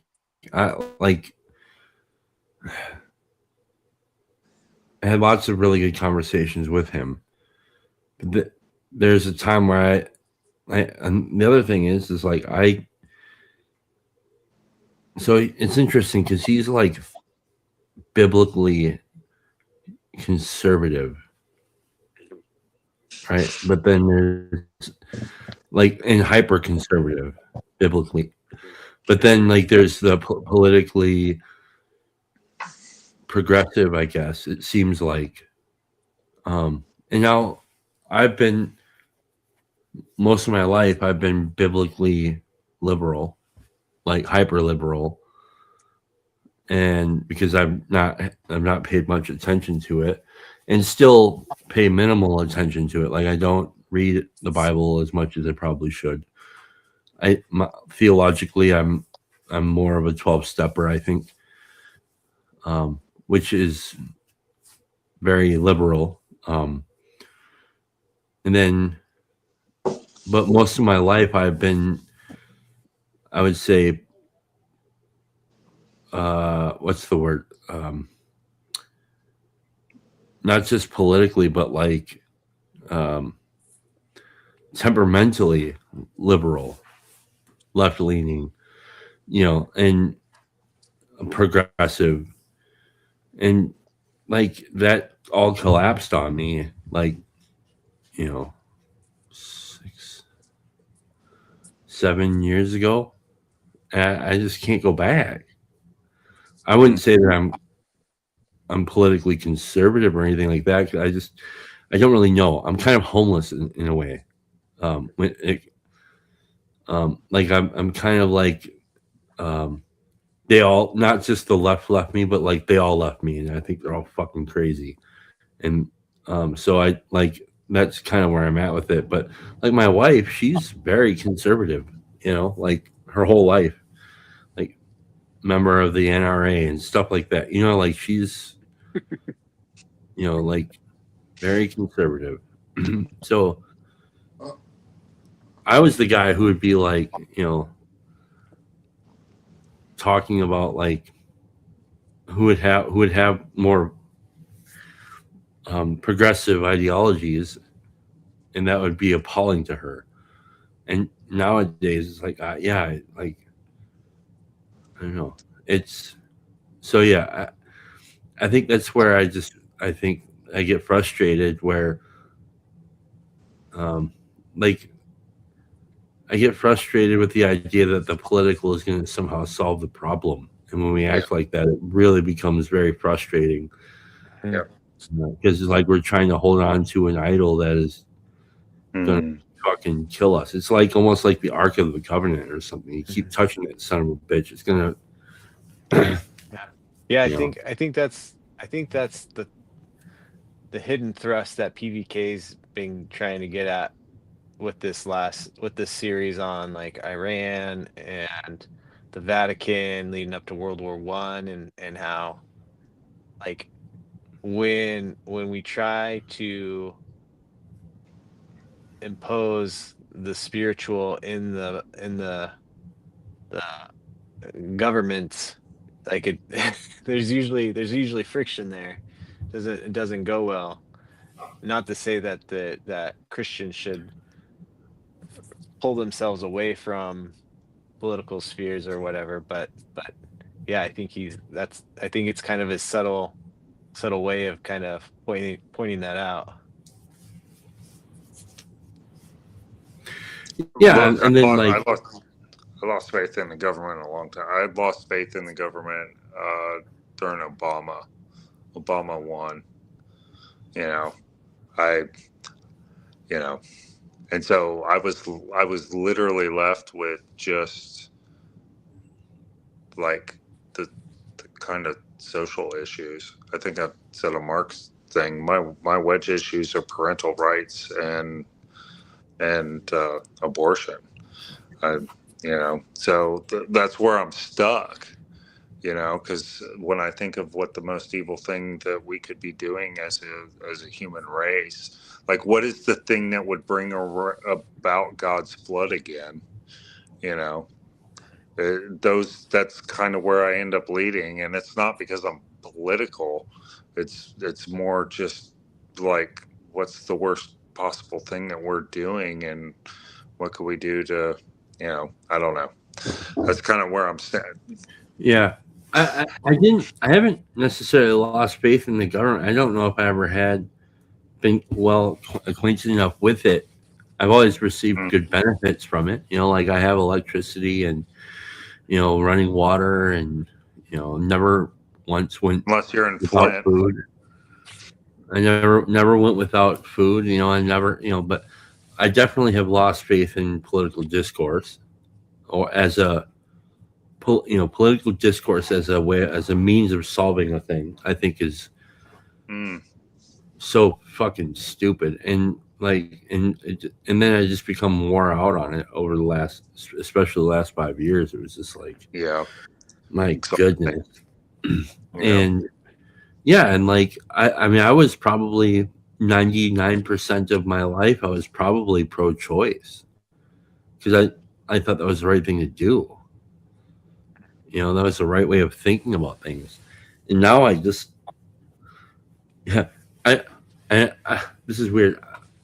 Not only do I think that what should be a greater sin than abortion itself is possibly the collective acceptance that it's normal. That to me is far more evil. And I sometimes, and I know it's a very complicated subject in some ways, and in some ways it's just not. And my daughter, she's coughing. In some ways it's not complicated. And I think about people talk a lot about what happened in World War II and World War I in a very serious manner. And I think, how are we talking about that stuff in any way in a serious manner if we're not willing to actually look at, especially since we talk about those things, those events, in terms of statistics and numbers. Whatever,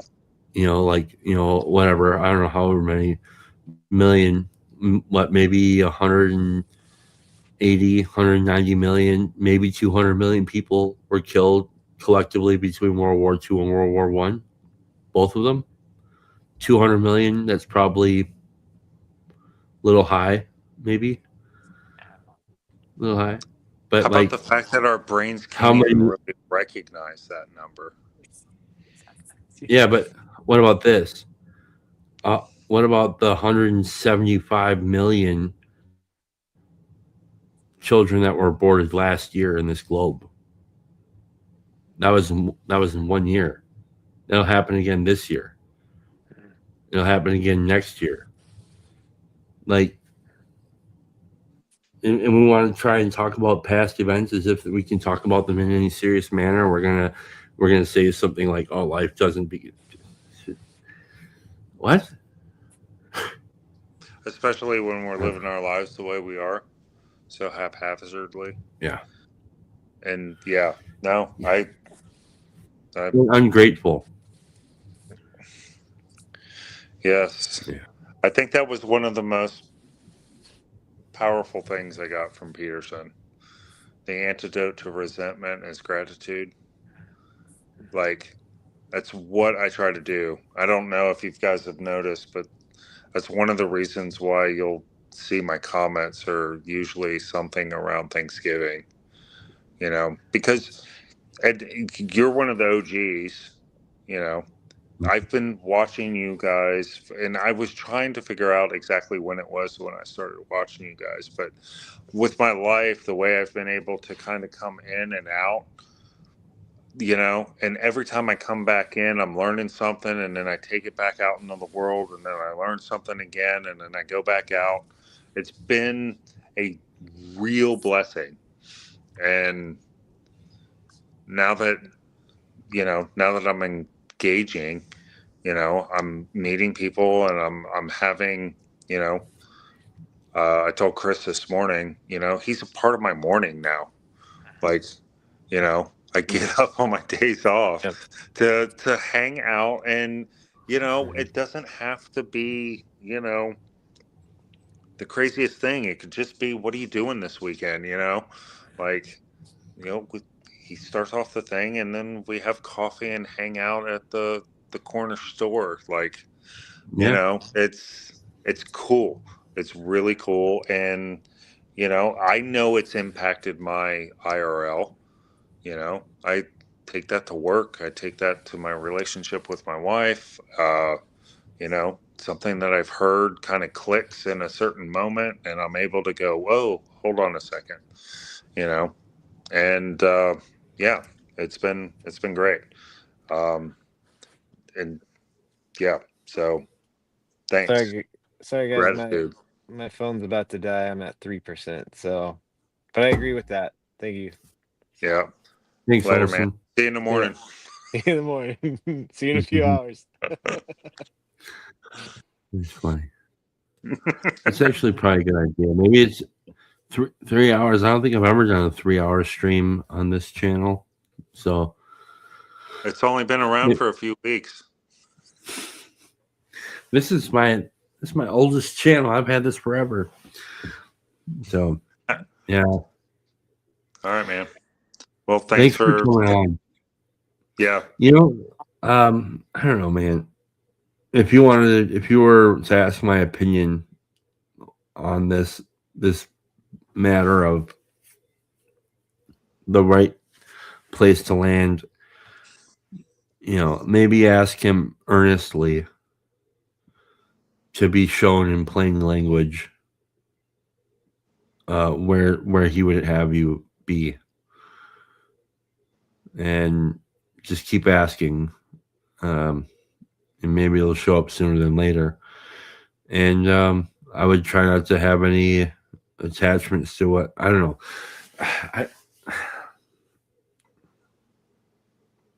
Does he care or no? Does he?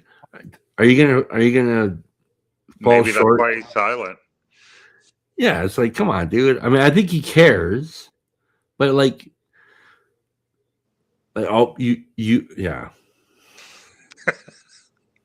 Oh, you stepped in the wrong place. You went to the wrong. I can't. Come on, dude. Well, you're going to be banished for all of eternity because you went to the wrong.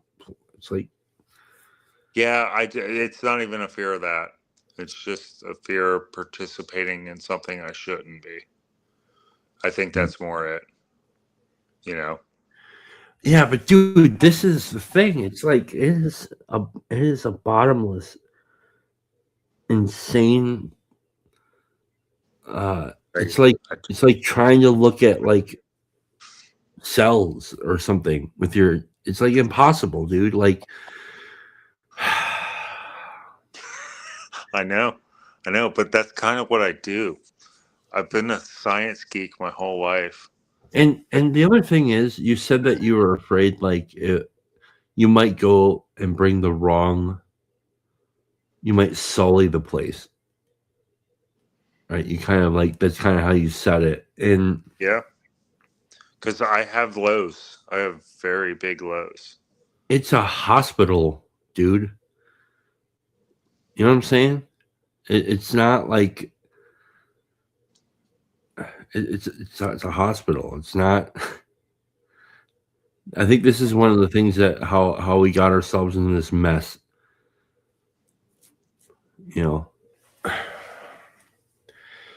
So, yeah, I don't know.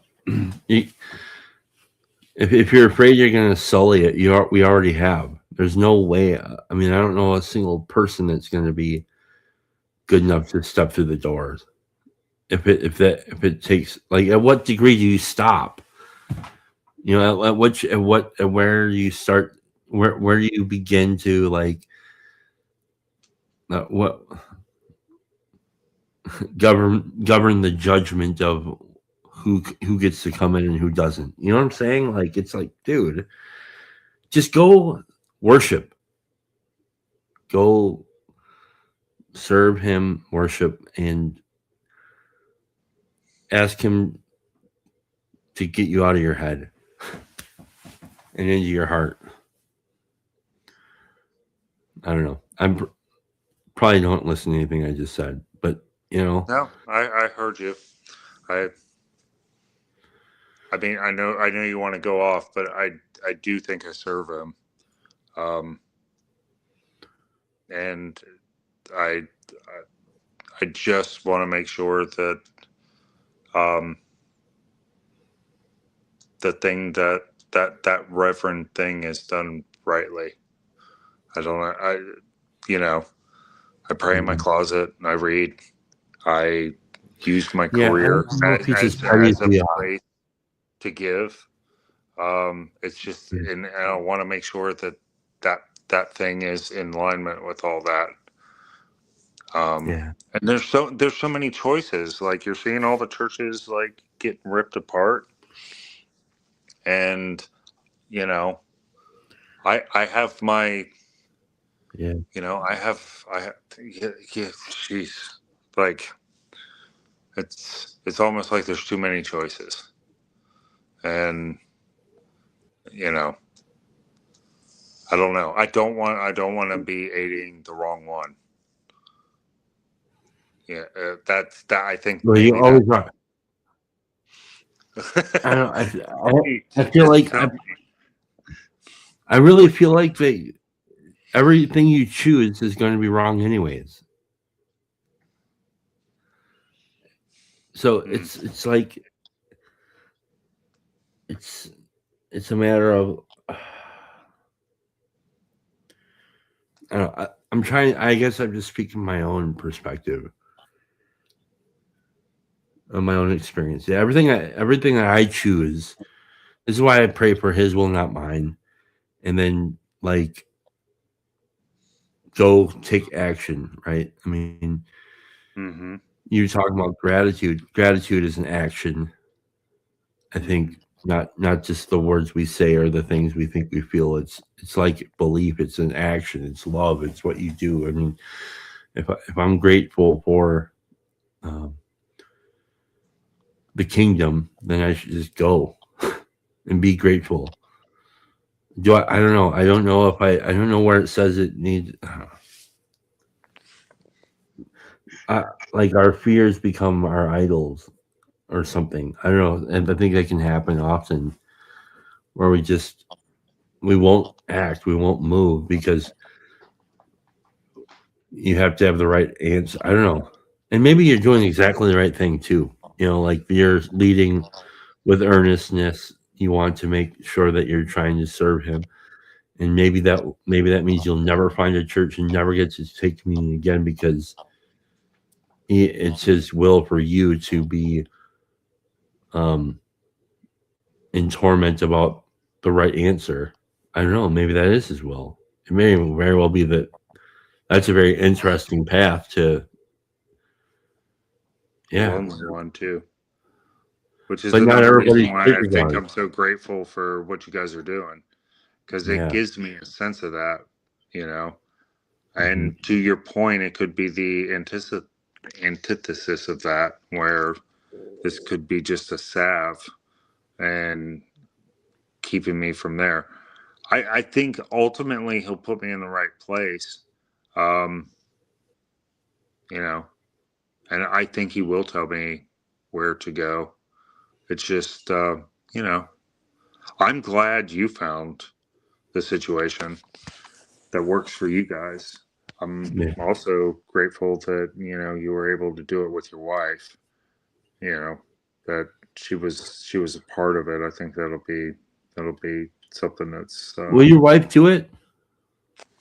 I ask, and, she went to Christian school when she was younger. She feels like she's paid her dues, so to speak. Okay. And so I'm doing it on my own. So that's another, I don't want to disparage her in any way, but that's one of the things that makes it difficult because, I've heard many stories of women that went to church and eventually converted their husbands. But I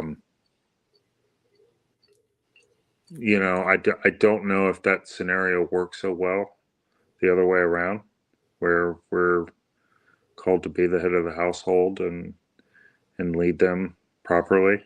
I think that was when I was going to the Baptist church there for that long period of time. That's what ended up kind of ending it for me then. Outside of just getting the job, I was doing it all by myself, and so that it felt like we were drifting further apart rather than what I'm called to do and lead her and be as close to her as I can and that sort of thing. Not that I was putting her above. You know what I'm saying? Like, I was accepting my role. I was accepting my responsibilities to do that. So, yeah. I don't know. Well, we'll see how it works out. But I think you should go to Universal Unitarian Church and the bowl of empty ice cream. one that does Eucharist and